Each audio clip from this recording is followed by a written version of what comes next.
Los ojos de un joven se abren con un aleteo. Se encuentra con la mirada de una chica de largo cabello oscuro que lo observa desde arriba. Ella le dice que lo estaba buscando, presentándose como Sanjo Rey. El hombre está desconcertado, seguro de que debe ser un sueño, ya que se siente demasiado vívido para ser real. Momentos después, ahora vestido con un traje formal, irrumpe por una puerta. Sanjo Rey está allí y le recuerda que, aunque sea solo una formalidad, siguen siendo hermanos. Él grita el nombre de Hiro, como si buscara a alguien. Se detiene al ver su reflejo.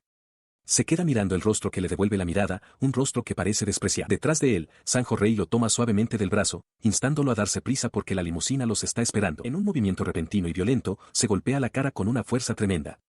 Sanjo Rey observa en un silencio atónito, con los ojos muy abiertos por la conmoción. El golpe lo hace caer al suelo. Se agarra la cara mientras una intensa oleada de dolor lo recorre. Había pensado que era un sueño y se había golpeado con todas sus fuerzas, pero el dolor punzante confirma su aterradora realidad. Levantando la cabeza, con la nariz ahora sangrando, la horrible verdad se abate sobre él. Se toca la cara magullada y se pregunta en voz alta, ¿acaso, me he convertido en Hiro de verdad? El nombre resuena con un significado especial. En cierto juego popular, el personaje conocido como Hiro Sanjo era famoso por ser el estorbo más odiado de todos. La narrativa cambia para revelar el juego en cuestión, Everything for the Score, apodado, Esco. Aunque no era muy conocido, se consideraba una obra maestra entre los fans de los juegos Yuri. El juego estaba ambientado en la Academia de Magia Ojo, y el objetivo principal era que la protagonista encontrara la felicidad con una de las heroínas. De forma inusual para un juego Yuri, Esco se centraba mucho en elementos de simulación. Los jugadores podían pasar una gran cantidad de tiempo personalizando armas y magia, una decisión de diseño que el hombre ahora atrapado como Hiro nunca llegó a entender. Recuerda su vida anterior, sentado en su escritorio. Había jugado durante días seguidos, coleccionando todos los escenarios e imágenes posibles, incluso leyendo el libro de arte completo. Las 4 heroínas principales y los personajes secundarios estaban tan bien desarrollados que había deseado poder tener un romance con ellas él mismo. A pesar de sus rarezas, sentía que los elementos del juego estaban bien integrados, y el sistema de entrenamiento mantenía la historia fresca y atractiva. Recordó lo único del juego que realmente le sacaba de quicio, un momento en que una de las heroínas le preguntaba emocionada a otra sobre ir juntas a la mazmorra, una interacción pura lista para ser interrumpida. La fuente de esa molestia era Sanjo Hiro, el personaje que siempre se interponía entre las chicas. Su irritante personalidad y su excesivo tiempo en pantalla en eventos negativos le granjearon una reputación terrible. El jugador recordó haberse preguntado si un personaje así, tratado por todos como un mal presagio, realmente necesitaba existir. Sus pensamientos se desviaron entonces hacia su propio final. Después de alcanzar por fin el 100% de finalización en el juego, había salido de una tienda de conveniencia, completamente agotado. Al entrar en el paso de peatones, un camión se abalanzó sobre él. Recordó haberse quedado paralizado por el pánico al principio. Pero al ver a 2 chicas en la trayectoria del camión, no pudo quedarse de brazos cruzados y ver cómo todo se desmoronaba. Se abalanzó, apartándolas del peligro. Eso fue lo último que pudo recordar antes de que su conciencia se desvaneciera. Ahora, a juzgar por su situación actual, simbolizada por el sedán de lujo en el que se encontraba, la conclusión era ineludible. Debía de haberse reencarnado. Mientras estaba sentado en el lujoso asiento, una joven frente a él pronunció su nuevo nombre, Hiro-san. Un asistente con el pelo engominado y gafas comenzó a cepillar el cabello de la joven, dándole una fría instrucción. Le informó de que la cena de la familia Sanjo estaba a punto de comenzar y le advirtió que no fuera irrespetuosa con los invitados, recordándole que no era más que una decoración. El hombre continuó con su sermón, ordenándole que no abriera la boca a menos que fuera para comer. El jugador reconoció su mirada fría y desafiante. Sabía que, basándose en su comportamiento de ese día, la gente solo le pondría peores etiquetas. Sabía exactamente quién era, Sanjo Rey. La hermana menor de Hiro y una de las 4 heroínas principales del juego. Su mente se llenó con la historia del juego. La ruta específica de la historia de Rey profundizaba en el conflicto por la herencia de la familia Sanjo. Y a diferencia de las otras rutas, en esta, Hiro actuaría de forma más taimada y arremetería contra su hermana. Hizo una mueca, recordando el destino del Hiro original, un rápido asesinato a manos de Rey en la segunda mitad de la historia. Ahora comprendía que había sido culpa del original, pero eso le servía de poco consuelo, ya que ahora él estaba en ese mismo cuerpo. Mientras contemplaba este sombrío futuro, la limusina se detuvo frente a una enorme y luminosa finca. No pudo evitar preguntarse si esa particular bandera de muerte seguía activa. Dentro, un reloj de bolsillo cayó por el aire. Con un movimiento brusco, Rey lo atrapó justo a tiempo, el metal vibrando en la palma de su mano. Sus ojos se posaron en ella, y no vio ni rastro de afecto en su mirada. Parecía que la reencarnación no había reiniciado sus sentimientos. Por ahora, decidió, lo mejor era ir a lo seguro y no ganarse su antipatía. Mientras él permanecía allí, perdido en sus pensamientos, Rey se acercó. Le dijo que se recompusiera, recordándole que incluso una aparición simbólica tenía peso para un miembro de la familia Sanjo. Él se sorprendió por su franqueza. Sus palabras, aunque severas, provocaron en él una reacción inesperada. Se encontró pensando en lo amable y hermosa que era, incluso perfecta. Dándose cuenta de que había dejado escapar sus pensamientos, intentó recuperarse rápidamente, adoptando un comportamiento más frío y sacando una tirita para parecer más acorde con el personaje. Extendió la mano y colocó el pequeño objeto en la palma de ella. Le explicó que le devolvía el favor por su pañuelo. Rey bajó la vista, confundida, y preguntó qué era. Ella lo miró, todavía inquisitiva. Él aclaró que había notado que su mano estaba roja y parecía herida cuando atrapó el reloj, y que no querría asistir a una cena así. Atónita por su observación, Rey solo pudo preguntar por qué haría algo así. Antes de que pudiera responder, la voz de otro joven interrumpió con un tono engreído. Lo llamó cortesía básica, declarando con un ademán que las hermosas manos de Rey estaban destinadas al futuro de su familia. Su comentario atrajo la atención de los asistentes. El hombre de las gafas sugirió tirar el objeto barato y preparar un reemplazo. Pero Rey habló por encima de él, con voz firme. Lo aceptaría. Su decisión dejó completamente sorprendida a otra joven que se encontraba cerca. La rival observa la interacción, comentando que para alguien como Hiro hacer bromas es un evento tan raro que vale la pena conmemorarlo. Su compañero mira, preguntándose si el gesto de Hiro realmente funcionó. Él se gira, con una sonrisa de confianza en su rostro, e insiste en que no estaba bromeando. Luego declara que pagar impuestos y proteger el yuri es el deber de todo ciudadano, aparentemente orgulloso de su propia lógica. Su extraña declaración es recibida con una mirada inexpresiva por parte de la rival, quien decide que sería una pérdida de tiempo seguirle el juego. Su compañero sugiere sin rodeos que Hiro debería ver a un médico, pero Hiro simplemente estalla en carcajadas. Avanzan hacia un salón vasto y opulento donde un gran banquete está en pleno apogeo. Las mesas están cargadas de platos extravagantes y la sala está llena de numerosos miembros e invitados de la familia Sanjo. La escala y el lujo del evento abruman a Hiro. Sus ojos se abren de par en par con puro asombro mientras deja escapar un grito de admiración. Mira alrededor de la sala, pensando que es como el cielo. Observa a mujeres abiertamente en relaciones con otras mujeres, considerándolo lo más natural del mundo. Se da cuenta, es el mundo de Esco. La rival comenta que también hay hombres presentes, pero están dibujados con tan pocas ganas que bien podrían ser elementos de fondo, como guijarros o dióxido de carbono. Luego añade con un toque de autodesprecio que supone que ella no es muy diferente. En otra parte, otro joven observa la escena. Reflexiona que, aunque Hiro sea el heredero de la familia principal, es Rei quien heredará el apellido Sanjo. Su mirada se fija en Rei mientras bebe, con el curita de Hiro claramente visible en su dedo. La imagen le irrita, y golpea la mano sobre una mesa, preguntándose si esta acción bajará sus puntos de perfección. Mientras está junto a la comida, una niña pequeña corre de repente hacia Hiro, gritando, mamá, y salpicando su plato. Sorprendido, Hiro le dice inmediatamente que no lo llame así, advirtiéndole que sus acciones son peligrosas. La conmoción atrae una presencia formidable. Una anciana, identificada como la tía abuela de la familia Sanjo y el verdadero poder tras bastidores, se acerca con dos asistentes. Llama a Hiro, quien se gira en estado de shock. La tía abuela comienza a emitir una directiva, declarando lo que hará a partir del próximo año. Se paró ante ella, esperando la directiva. Con un agudo brillo en los ojos, la tía abuela le dio su repentina orden. Hiro debía matricularse en la Academia de Magia Ojo. Cuestionó la decisión, preguntando por qué él, de entre todas las personas, había sido elegido, pero la tía abuela lo silenció de inmediato. Apuntándole con un dedo autoritario, le dejó claro que no tenía derecho a negarse. Estaba completamente desconcertado. La tía abuela lo presionó, preguntándole si de verdad no se había dado cuenta de que no era momento para la complacencia. Sus pensamientos se desviaron hacia la academia, que sabía que era el escenario principal del mundo de Esco, reflexionando que cualquier encuentro con los personajes principales seguramente sería mucho más tarde. Su confusión fue recibida con un torrente de recuerdos hostiles. Vio los rostros de quienes lo despreciaban, sus acusaciones de falta de respeto y su odio puro resonando en su mente. La niña pequeña, sostenida por una mujer de pelo oscuro, miraba con tristeza, admitiendo que había metido la pata. La sed de sangre colectiva era abrumadora. La tía abuela confirmó su condición de paria. Habló de informes crecientes de que había mendigado dinero a las familias secundarias y utilizado el nombre Sanjo para amenazar. Era tan odiado, dijo ella, que a nadie le sorprendería su muerte. Una imagen de un joven maníaco apareció en la mente de Hiro, el verdadero culpable. Incluso fuera del guión del juego, esta persona era la peor de todas. Luego le presentó la Academia Ojo como la solución, un lugar donde el apoyo directo de la familia Sanjo lo protegería. Allí podría estudiar magia, independizarse y recuperar su dignidad. Pero Hiro vio la verdad con una claridad nauseabunda. Era una mentira. Esta era la oportunidad perfecta de la familia Sanjo para asesinarlo, un punto de la trama que recordaba del juego. Mientras se alejaba más tarde, ató todos los cabos. La tía abuela le había ofrecido su apoyo, diciéndole que hiciera lo mejor que pudiera mientras aún pudiera, pero él no tenía idea de lo que realmente quería decir. Ahora entendía el propósito de la cena, todo había sido un preludio. Contempló su sombría realidad. En la historia original, su personaje tenía la misma bandera de muerte, siendo el objetivo tanto de la familia principal como de las secundarias. El afecto de Rey estaba por los suelos, situándola en la etapa de asesinato. Si esto continuaba, la familia Sanjo lo mataría, tal como en el escenario. Juró evitar ese destino, sin importar el costo. Daba vueltas en su habitación, preguntándose qué hacer. Los personajes principales también estaban profundamente involucrados en su muerte predestinada, así que sabía que tenía que hacer un movimiento por sí mismo. En ese momento, una doncella sombría blandió un arma contra él. Se arrojó a un lado, el golpe falló por un pelo. Retrocedió conmocionado. ¿Qué demonios?, gritó, preguntándose si el escuadrón de asesinato ya había llegado.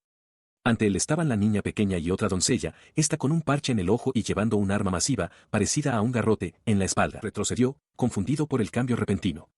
Le preguntó a la sirvienta cuál era su propósito allí, preguntándose en voz alta si de alguna manera había cometido un error. Internamente, notó que era un personaje que no reconocía de la historia original, descartándola como un personaje secundario sin importancia. En respuesta, la sirvienta simplemente ofreció una disculpa, explicando que su tía abuela le había ordenado que le entregara un objeto.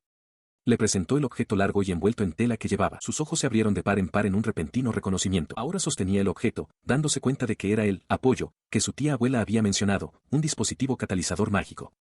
Lo conocía como el Cookie Massamion. En el mundo de Esco, la magia solo podía activarse a través de tales herramientas. También recordó un detalle crucial: obtener este catalizador específico, el dispositivo único de Hiro, lo pondría en la ruta de la corrupción, un camino que nunca había seguido por mucho tiempo porque impedía cualquier romance con la heroína. Agarró la empuñadura con fuerza. Dio un golpe de prueba con el arma envainada, ya impresionado por su tacto. La sirvienta, al notar su expresión, le preguntó si había olvidado su propia espada. Él aclaró que no era una espada ordinaria, ya que su hoja estaba formada por la propia magia. Confiado en que la fórmula de activación seguía intacta, se preparó para la gran revelación de su verdadera forma. Con un ademán, apuntó la empuñadura hacia adelante, pero solo una patética bocanada de luz se desvaneció en el extremo. Su confianza se desvaneció, reemplazada por una frustración frenética. La hoja no salía. Sacudió la empuñadura violentamente, tratando de averiguar cómo comprobar su estado, pero no pasó nada. La sirvienta observaba su lucha, sin inmutarse. Una inspección más detallada de las propiedades del catalizador reveló la verdad. Era un orbe mágico activable con un atributo de luz débil, capaz de transformación y apoyo para la destrucción. Sin embargo, su creación era solo una simple esfera. Se dio cuenta con consternación de que el catalizador era básicamente basura. Llegó a la conclusión de que el arma era inútil tal como estaba. Enfrentado a una montaña de problemas, su primera prioridad tenía que ser reforzar su propia fuerza. Habiéndose cambiado a ropa más práctica, anunció su nuevo plan: se dirigían a una mazmorra. La sirvienta, sorprendida por su repentina declaración, solo pudo preguntar a dónde iba. Se dio la vuelta, molesto de que ella todavía estuviera presente, y le dijo con desdén que se fuera a casa o hiciera lo que quisiera. Inflando las mejillas en señal de desafío, la sirvienta declaró que se iba a divertir un poco, le deseó suerte y dejó en claro que lo acompañaría. Ella salió corriendo por la puerta delante de él mientras Hiro anunciaba su intención de ir a la tienda de conveniencia por el momento. Deteniéndose en el umbral, ella miró hacia atrás por encima del hombro, con una expresión de clara molestia mientras lo llamaba idiota. Él la agarró del hombro, haciéndola girar, y le exigió saber por qué insultaba a su propio amo. Luego, su comportamiento cambió por completo al preguntarle de repente si le gustaba a alguien, dejándola completamente desconcertada. Su entusiasmo se encendió, su rostro se sonrojó mientras insistía en el tema, preguntando con ojos brillantes si había alguna chica que le interesara. La sirvienta solo pudo procesar que esto, de hecho, se había convertido en una conversación sobre romance. Ella aclaró que el insulto era simplemente una venganza por haber acosado a una de sus amigas sirvientas el otro día. Llamándolo rubio de pacotilla, declaró que no le tenía miedo y lo retó a despedirla. Él solo pudo hacer una mueca, pensando para sí mismo que ella siempre encontraba nuevas formas de ser la peor. Su postura agresiva se desvaneció en un instante. Se inclinó profundamente, admitiendo que, sin importar cómo se viera, él estaba equivocado. Se disculpó sinceramente y expresó su deseo de ir a disculparse con la chica de inmediato, dejando a la sirvienta momentáneamente sin palabras. Llegaron a la oficina de gestión del área de Tokio. Mientras un guardia en un puesto de control les pedía su permiso, Hiro notó la hora tardía y sugirió que simplemente podrían concertar una reunión para el día siguiente. El tono del guardia cambió al reconocerlo como el heredero de la familia Sanjo. Una oficial severa confirmó que habían sido informados de su llegada, declarando que no se necesitaban más comprobaciones. La facilidad de su paso hizo que Hiro fuera sombríamente consciente de la influencia de su familia mientras un extraño objeto cúbico se materializaba ante él. Más allá del puesto de control se alzaba un portal masivo y resplandeciente, una mazmorra. Estas singularidades habían aparecido por todo el mundo, y más allá de esta puerta en particular se encontraba un nuevo desafío. Había llegado a la mazmorra de la estación abandonada en el área de Tokio, un reino de monstruos conectado a otro mundo. Habiendo logrado entrar, Hiro se armó de valor, con un pequeño corte en la mejilla, y reconoció que la verdadera prueba apenas comenzaba. Detrás de él, la sirvienta ofreció un saludo casual. Se vuelve hacia la sirvienta que lo acompaña, exigiéndole saber por qué lo sigue y cuál es su nombre. Señala que se volverán a ver mañana, así que bien podría decírselo. Sin embargo, la sirvienta simplemente chasquea la lengua con fastidio. Ella ignora por completo su pregunta y, en su lugar, le cuestiona por qué estaría él en una mazmorra, un lugar que considera inútil para él. Se pregunta en voz alta, con un sarcasmo mordaz, si se ha aburrido de las chicas humanas y ahora pretende seducir monstruos. Mientras se adentran en las estructuras dilapidadas de la mazmorra, ella le pregunta si está en la Academia de Magia Ojo. Él lo confirma, afirmando que ella también debe haberlo visto. Luego explica su propósito de estar en la mazmorra: necesita cazar monstruos para conseguir catalizadores y ganar experiencia. A su ritmo actual, se lamenta, no podrá empuñar correctamente la Masamune Cookie. La sirvienta señala inmediatamente un fallo crítico en su plan. Le recuerda que sin magia no puede dañar a los monstruos y que para usar magia necesita un dispositivo catalizador mágico. Sus palabras parecen refrescarle la memoria. Ahora, de pie en una bulliciosa calle de la ciudad por la noche, recuerda que sí consiguió un dispositivo catalizador mágico y decide comprobar su estado y su puntuación. La sirvienta sugiere que podría simplemente comprar conductos básicos con su puntuación, pero él descarta rápidamente la idea, afirmando que no es una opción para él. Él da más detalles sobre el sistema, explicando que ESCO convierte todo el comportamiento, los logros y las contribuciones sociales de una persona en una única puntuación. Cuanto mayor es el número, mejor es el rango de uno y mejor es tratado en la sociedad. Con una sonrisa de confianza, activa su dispositivo y abre su perfil personal. Muestra su nombre, Sanjohiro, y su nivel. Pero cuando sus ojos se posan en su puntuación total, su expresión se quiebra en una incredulidad horrorizada. Es un cero perfecto. Tartamudea, negándose a creer el número. Insiste en que es imposible que sea cero, señalando una entrada en su registro de actividad, 30 puntos positivos por prometer disculparse con la sirvienta por acosar a un compañero de trabajo. Pero a medida que el registro se desplaza, la cruda realidad se hace evidente. Una larga lista de acciones negativas anula por completo su única buena acción. Las infracciones van desde perder una apuesta y desquitarse con la sirvienta hasta usar indebidamente la autoridad de la familia Sanhou para conseguir dinero para jugar, arruinarle el momento a una pareja, faltar a clase e incluso comer en secreto porciones extra de comida. Aprieta el puño con frustración, confirmando que su puntuación es efectivamente cero. La doncella del parche expresa su incredulidad. Él explica las nefastas consecuencias. En esta región, los pagos basados en la puntuación son la norma, lo que dificulta la adquisición incluso de las necesidades diarias, por no hablar de los conductores que necesita. Esto deja a su Masamune Cookie completamente inservible. En respuesta a su aprieto, la doncella del parche pregunta si siquiera se venden armas tan básicas. Con una mueca, él revela un tosco bate con clavos, declarando que tendrá que apañárselas con él. Señala que se puede comprar con dinero en efectivo en una tienda de conveniencia e incluso inflige daño mágico. Mientras sostiene el arma improvisada, la otra doncella comenta con frialdad que no le sorprende que su puntuación sea cero, teniendo en cuenta su comportamiento habitual.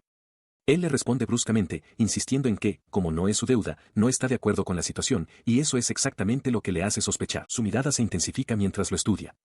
La persona que ella recuerda era un sinvergüenza que se negaba a entrenar y nunca se sometería a nadie.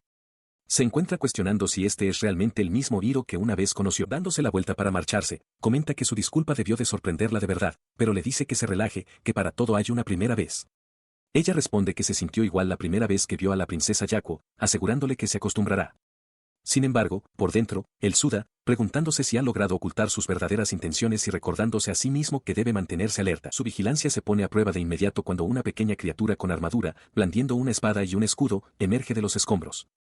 La identifica como un Botchnet, reconociéndola como un enemigo sorprendentemente duro para una primera batalla. Mientras él y la doncella observan a la criatura, el hombre del pelo de punta mira desde la distancia, con un cuchillo en la mano. Reflexiona que si solo hay uno, puede tomarse su tiempo, pero la situación se tuerce rápidamente. El Butchnik comienza a brillar con una energía oscura y carga hacia adelante a una velocidad alarmante. Una expresión de pánico cruza el rostro de Hiro al darse cuenta del peligro. Su alarma está justificada, ya que más Botchniks se materializan de repente, pululando por su posición. Grita que están apareciendo demasiado rápido, lo que lleva a la doncella a sugerir con calma una retirada. En lugar de retirarse, ella salta por encima de la cabeza de Hiro, lanzándose directamente contra la horda de criaturas.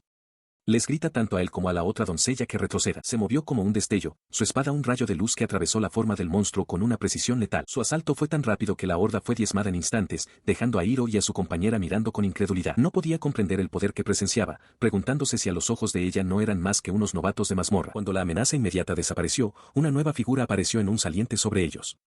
Les preguntó qué hacían en un lugar tan peligroso y les aconsejó que se fueran antes de que los mataran. Era Lapis Cruetlalumete, una de las 4 heroínas principales. La otra joven la reconoció al instante y explicó que Lapis era una princesa del reino de los elfos, cuya riqueza hacía que la familia Sanhou pareciera pobre. También señaló con preocupación que Lapis no era una heroína con la que se suponía que Hiro se encontraría antes de entrar en la academia. Se tensó, dándose cuenta de que no quería encontrársela tan pronto.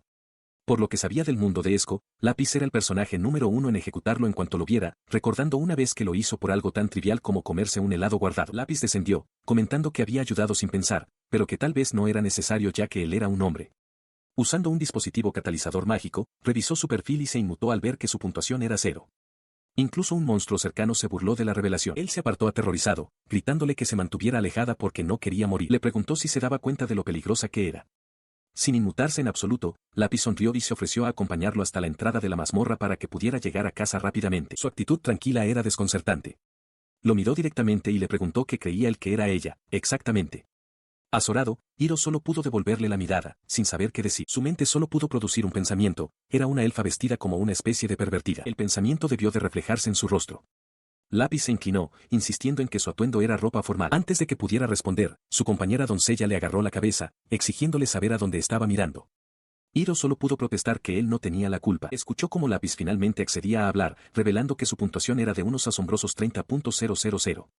Con una diferencia de puntos tan masiva, le aconsejó que sería mejor que simplemente pidiera su ayuda. Su tono pasó de ser un consejo a ser un fervoroso desafío.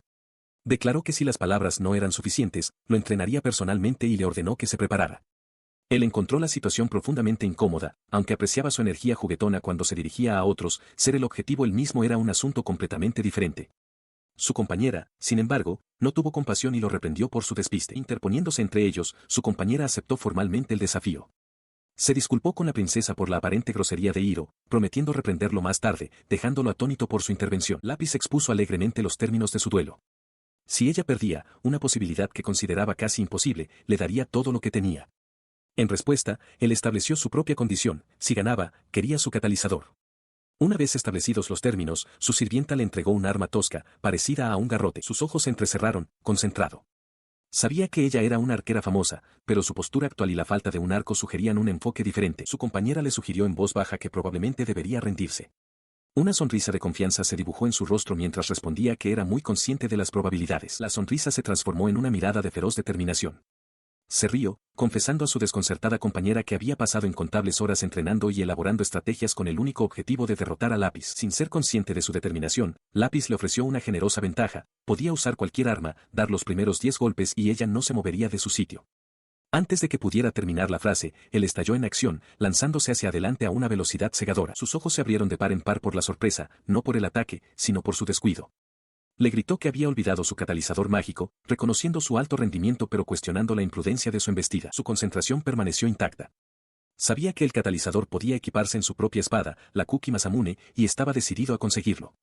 Sin embargo, tenía que tener en cuenta su rápida capacidad de reacción. Él carga hacia adelante, plenamente consciente de que un asalto directo contra ella se considera una derrota garantizada. Aunque sus estadísticas bases son altas, su habilidad en combate cuerpo a cuerpo es simplemente superior a la media, no excepcional. Él acorta la distancia en un instante, con una sonrisa de confianza en sus labios. Conoce bien su carácter, Lápiz nunca se atrevería a dispararle a un oponente desarmado. En un rápido movimiento, le agarra el brazo mientras su otra mano se dirige al catalizador mágico de ella. Con un distintivo pop, un componente del dispositivo se suelta en su mano, provocando que ella grite de sorpresa. Con un suave clic, él salta hacia atrás, con el componente ahora firmemente en su mano. Lápiz, con una expresión endurecida por la molestia, exige saber si se está burlando de ella y declara que ya no se contendrá. Antes de que pueda actuar, su propio catalizador mágico se desvanece en una nube de luz, dejándola atónita. Solo puede observar, desconcertada, como él acopla hábilmente la pieza que le robó a la empuñadura de su propia espada envainada con un sonoro clac. Él desenvaina su espada, la Kuki Masamune ahora pulsando con el poder del catalizador de ella. La mira con una expresión intensa y señala su mayor debilidad. A pesar de toda su fuerza, todavía se paraliza cuando se enfrenta a lo inesperado. Mientras el suelo de la arena se agrieta y se hace añicos a su alrededor, él salta en el aire, con su espada potenciada apuntando directamente a la princesa elfa, aún paralizada. El duelo concluye. Luciendo una pequeña venda en la mejilla, levanta el pulgar alegremente y declara su victoria. Lápiz está horrorizada y se niega a aceptar el resultado. Exige saber si su dispositivo mágico funcionaba mal, pero él confirma que funcionaba perfectamente. Entonces revela el truco, el conductor que está usando es el de ella. Explica que lo tomó prestado cuando pasó a su lado antes, dejándola con el suyo, que estaba defectuoso. La revelación la deja sin palabras por la conmoción. Ella balbucea, llamándolo cobarde. Él desestima la acusación, afirmando que conceptos como la cobardía no tienen cabida en una batalla real. Le dice sin rodeos que la tonta es ella por subestimar a su oponente y contener su propio poder. Sus palabras la dejan atónita e incapaz de responder. Sostuvo la Kuki Masamune, ahora aumentada con el catalizador de ella, y le preguntó si tenía alguna queja. Lápiz solo pudo quedarse mirando, atónita y en silencio. Con una sonrisa de confianza, declaró que, tal como habían acordado, se lo llevaría todo. Mencionó su generosidad antes de darse la vuelta para marcharse. Su rostro se sonrojó intensamente, las lágrimas asomaron a sus ojos mientras temblaba de humillación y rabia contenida. Observando la escena, su sirvienta comentó que no le gustaba este resultado, sobre todo que hubiera dejado que el duelo terminara con su oponente llorando. Visiblemente nervioso, Hiro retrocedió, sugiriendo que tal vez solo se llevaría un objeto. Luego reveló su intención original, hacerlo pedazos con su masa ensangrentada. Aclaró que simplemente había estado eliminando a los monstruos que se habían acercado demasiado durante el duelo, todo mientras Lápiz seguía llorando cerca. Aterrado por su amenaza de ejecución, se apresuró a enmendar la situación. Rápidamente le ofreció a Lápiz un catalizador diferente, prometiendo devolverle el extra que había tomado. Secándose las lágrimas, ella asintió dócilmente, pero su docilidad se desvaneció en un instante. Le agarró del brazo, con una fiera determinación en los ojos, y le agradeció la guía. Exigió otro duelo, jurando luchar con todo su poder desde el principio. Su repentino desafío dejó a Hiro y a su sirvienta sin palabras. Mientras procesaba su exigencia, Hiro reflexionó sobre su victoria.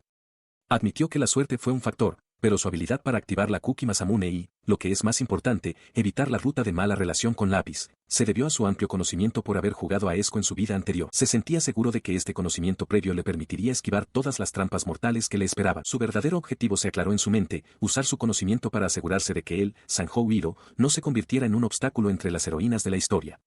Guiaría los acontecimientos hacia un futuro en el que ellas pudieran vivir su relación sin interferencias. Lápiz, sin embargo, malinterpretó por completo su silencio decidido.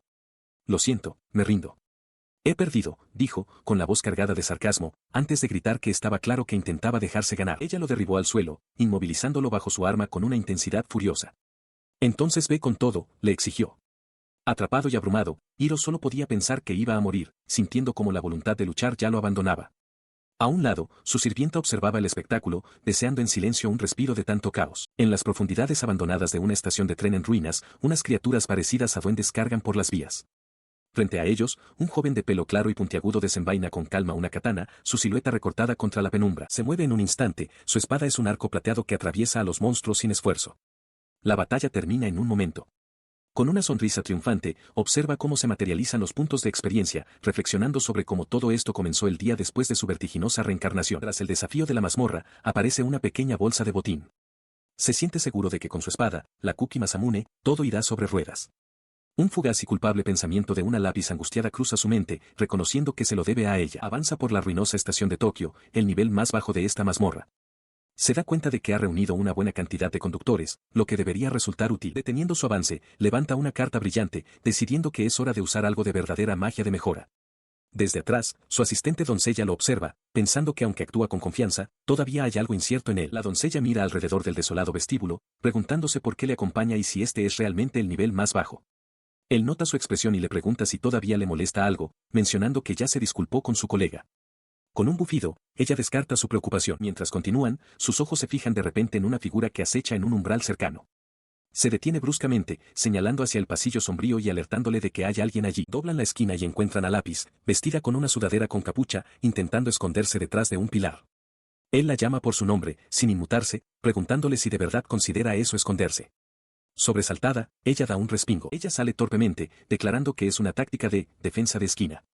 Él comenta secamente que está demasiado nerviosa para que sea eficaz. La doncella la reconoce, pensando para sí misma, el tipo de la puntuación 0. Lápiz adopta una pose, proclamando que el destino los ha unido para su 100º encuentro y que deben resolver las cosas ahora. Impasible, él se niega rotundamente. Murmura que entiende por qué ella sigue persiguiéndole, pero ella se queja de que no la está escuchando. Ella asume que él quiere saldar cuentas por la derrota de ayer, pero luego le plantea una pregunta más apremiante: ¿cómo pudo siquiera entrar en la mazmorra? Él sonríe con suficiencia, explicando que con una puntuación de 0, la agencia supervisora nunca le habría concedido un permiso. Sin embargo, gracias a sus conexiones familiares, la familia Sanhou pudo saltarse todo el proceso. Cambiando de tema, él señala su atuendo, recordándole que ella lo llamó ropa formal. Expresa su preocupación de que una princesa elfa vestida de esa manera y reuniéndose con un hombre sería un problema si alguien los viera. Ella descarta por completo sus preocupaciones.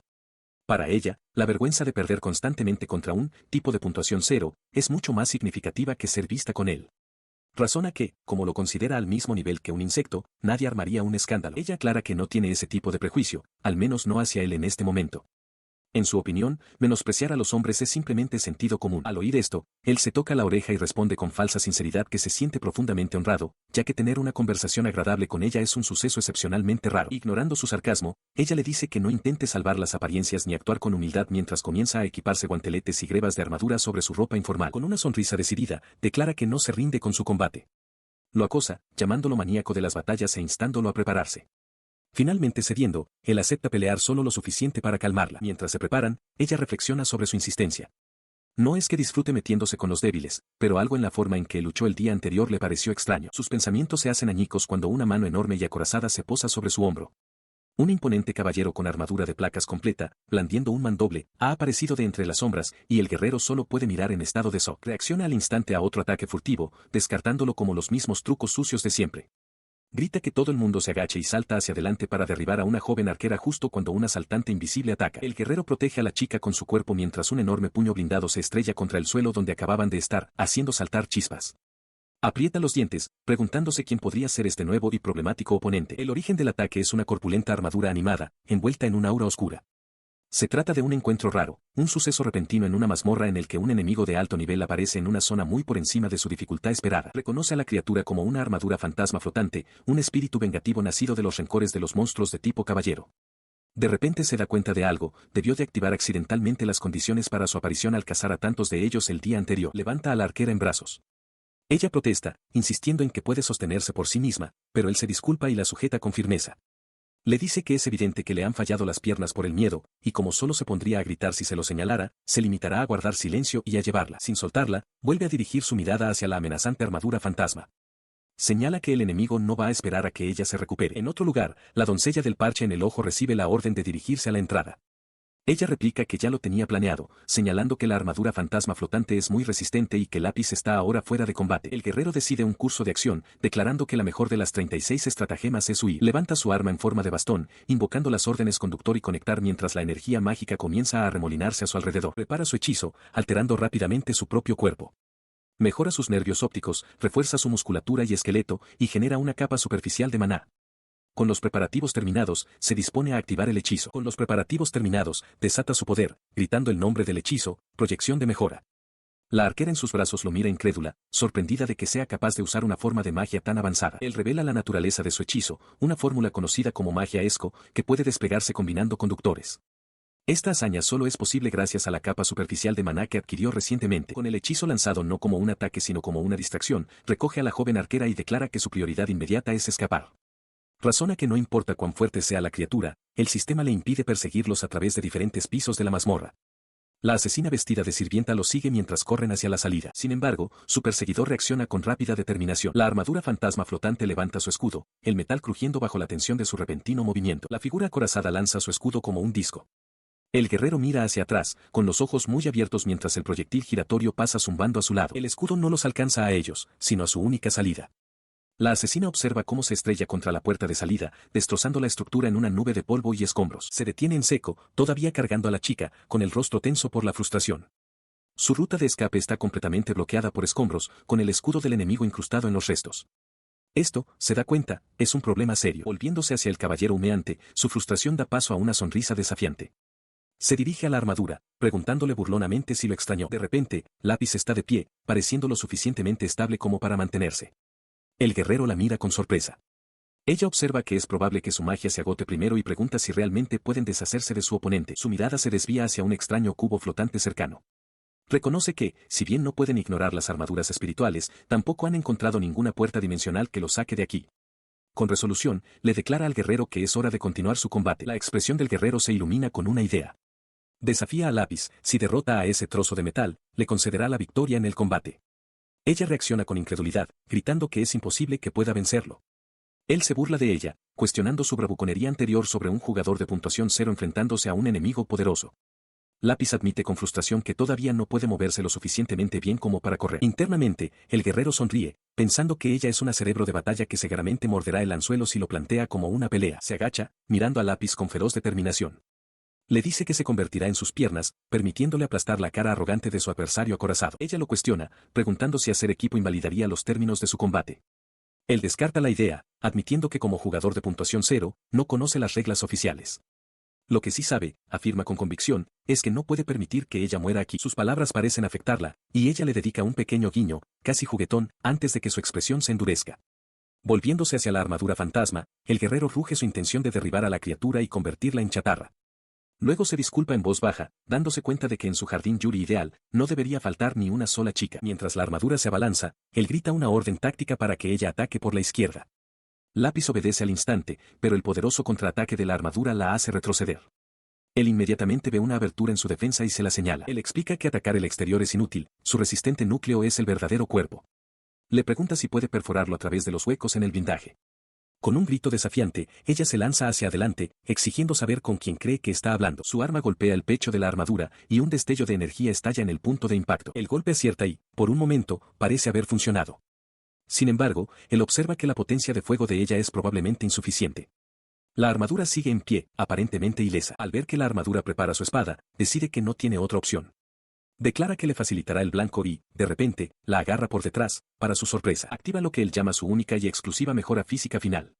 Con una oleada de poder, salta sobre la pierna de la armadura, clavando su propia arma profundamente en la articulación con un rugido gutural. La mejora resulta exitosa, la pierna de la armadura se hace añicos, creando la abertura que necesitaban. Mientras cae hacia atrás, grita triunfante. Lápiz aprovecha la oportunidad, lanzándose a través del hueco con su espada apuntando directamente al núcleo brillante y expuesto. Su golpe da en el blanco. Con un grito metálico, la armadura fantasma se hace añicos bajo la fuerza del impacto, su forma estallando en fragmentos. En el suelo, Hiro Sanjo mira con asombro, mientras que el joven de pelo puntiagudo observa con una calma distante, considerándolo un resultado esperado. Triunfante, cae por el aire, una risa jubilosa resonando en el espacio cavernoso. Al aterrizar, inmediatamente rodea a Hiro con sus brazos, celebrando su increíble victoria. Sus ojos brillan de emoción mientras se pregunta cómo es posible que él sea un puntuación 0 después de semejante demostración. Sus fuerzas le fallan. Se desploma en el suelo, jadeando que está completamente agotado y se ha quedado sin maná. Lápiz lo mira, su celebración convirtiéndose en preocupada inquietud. Mientras ella se preocupa por Hiro, el hombre de pelo puntiagudo y su compañera vestida de sirvienta se acercan. Él declara que es la victoria completa de Lápiz, afirmando sin rodeos que nadie más que ella podría haber acabado con ese montón de chatarra. La asesina interrumpe, dirigiéndose a su compañero. Le da las gracias secamente, comentando que se ha ahorrado la molestia de informar de la muerte de Hiro-sama. Lápiz se enfrenta al hombre, exigiendo saber de dónde provenía su certeza. Le pregunta por qué estaba tan seguro de que ella podría derrotar a un monstruo raro, llevándose al límite de esa manera. Ella lo llama una pregunta tonta, pero su mirada permanece fija en él, esperando una respuesta. Él responde con una confianza inquebrantable que, por supuesto, creería en la heroína de Esco, especialmente en una con una puntuación de 30.000. Volviéndose hacia su compañera, le ordena que derrote al jefe en el piso más bajo. Mientras se preparan para partir, Lápiz le pregunta su nombre. Con un guiño encantador, anuncia que su nombre es llamada Taró. La asesina a su lado permanece con el rostro completamente impasible, sin inmutarse por su estilo. Lápiz repite suavemente el nombre, una pequeña y pensativa sonrisa formándose en su rostro. Reflexiona para sí misma que también existen personas como él en este mundo. Ella estaba junto a la sirvienta mientras el rival, llamada Taró, les advertía que se mantuvieran alejadas de Hiro. Describió a Hiro como un canalla que juega con las chicas y que, además, tiene una puntuación de 0.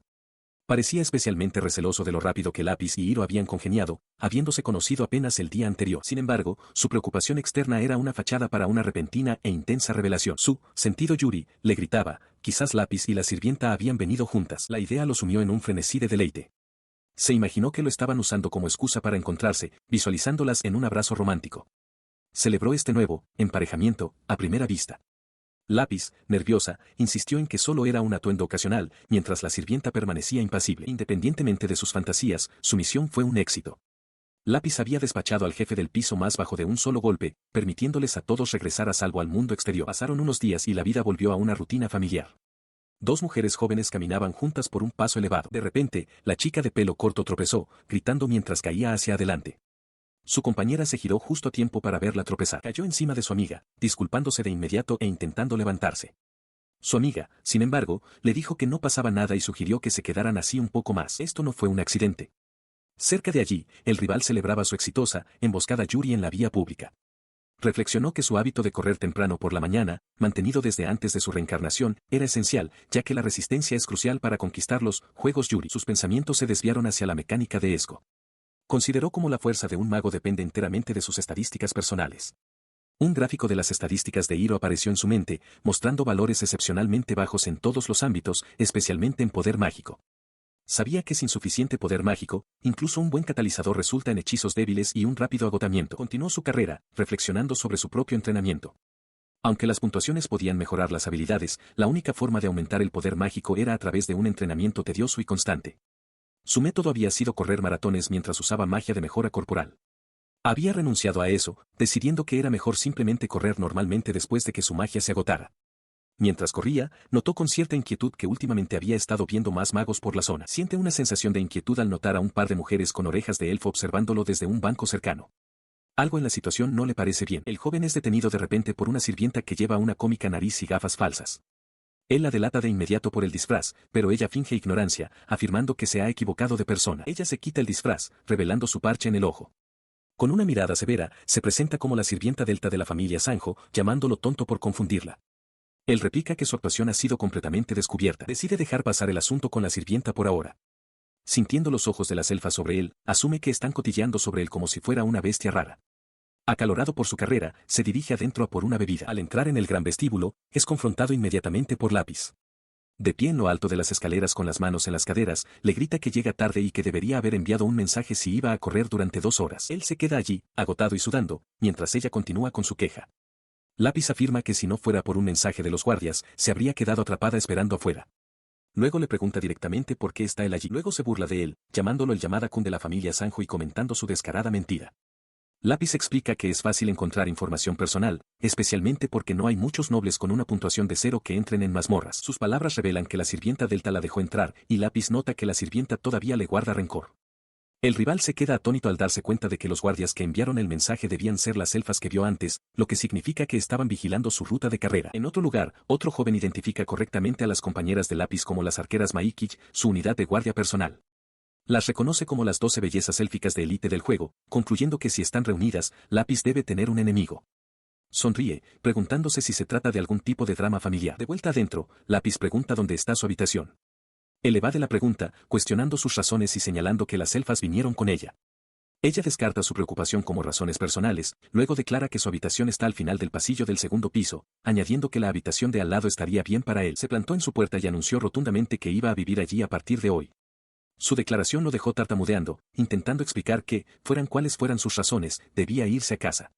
Insistió en que incluso las chicas Yuri deberían saber que no se irrumpe en la habitación de un hombre, una lección de educación moral. Las palabras no le llegaban, su mente luchaba por procesar la declaración de ella. Él infló las mejillas con exasperación, pero ella continuó, imperturbable. Dándole la espalda, le explicó que su último encuentro le pareció más una simple cooperación.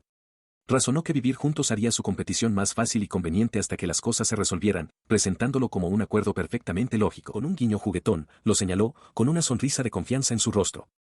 Lo llamó Sanhou Hirokun y declaró que no debía pensar que podría escapar de ella. Sus palabras, y el uso de ese nombre, lo hicieron entrar en barrena.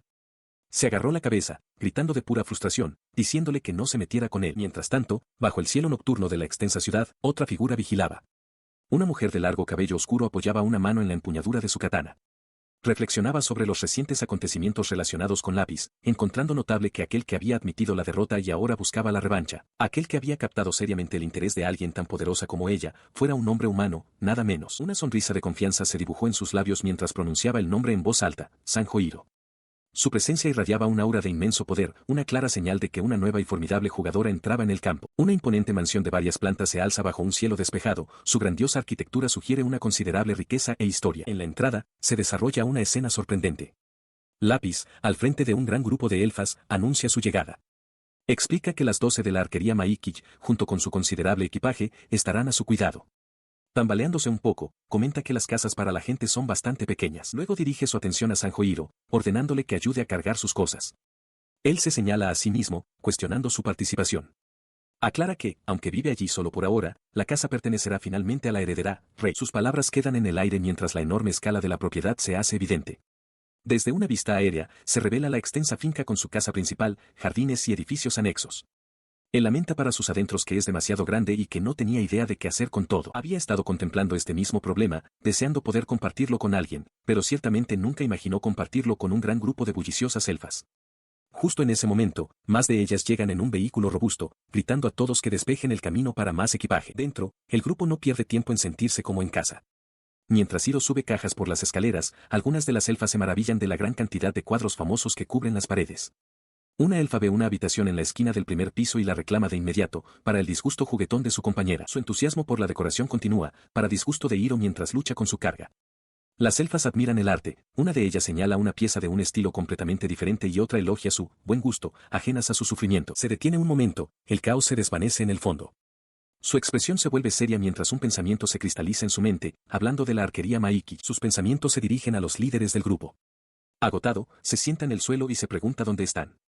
Justo entonces, aparece la arquera Maiki encapuchada, informando a otra elfa que hay una persona más custodiando a Lápiz y que su equipaje va en una habitación específica. De repente, una voz alegre lo llama, y Hiro-san, atraído por la llamada, abre una puerta cercana y se queda sin palabras. 2 jóvenes elfas, envueltas solo en toallas, acaban de bañarse.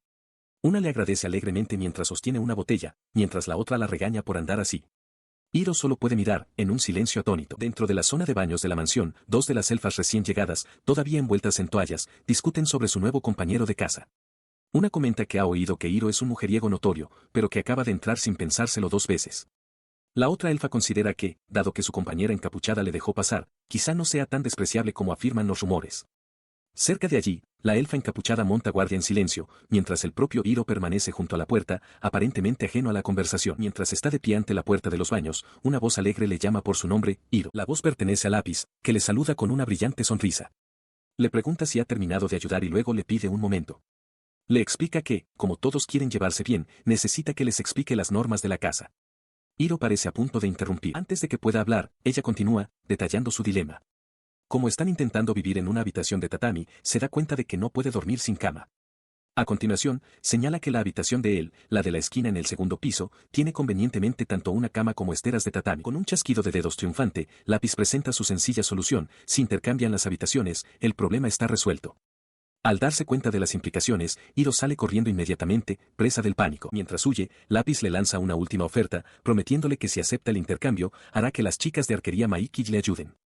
Sin que ella lo vea, la mano de Hiro brilla mientras activa múltiples mejoras corporales y luego se lanza lejos con una fuerza explosiva. En ese preciso instante, en otro lugar completamente distinto, el otro Sanjo Hiro es lanzado violentamente por los aires. Grita aterrorizado e incrédulo, preguntándose qué demonios está pasando y lamentándose de que esto se parece exactamente a la secuencia inicial de un juego erótico. Aterriza bruscamente en un parque cercano. Desplomado en un banco, suspira, murmurando para sí mismo sobre dónde ha quedado el incipiente romance entre las chicas y por qué los acontecimientos siempre parecen girar en torno al chico. Sus pensamientos se desvían hacia su propia situación. Si va a vivir con Lapis y las demás chicas de arquería Maiki, las cosas se complicarán, sobre todo con la princesa haciendo propuestas tan extrañas. Decide dejar el asunto para más tarde, con la mano apoyada en la empuñadura de su espada. Concluye con una firme resolución interna. Hay alguien más que también debería ser involucrado en esta situación. Consultó su reloj con ansiedad, dándose cuenta de que la situación era mala. Mientras ayudaba con la mudanza, había estado atento a sus invitados, pero no los había visto.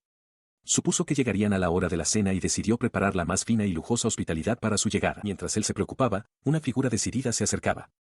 Sabía que para un primer encuentro con ese, era un requisito absoluto pasar primero por la princesa, y tenía la intención de demostrar que estaban en buenos términos. Mientras tanto, la princesa Lapis, que había acabado en un parque, buscaba a Hiro tras su repentina desaparición.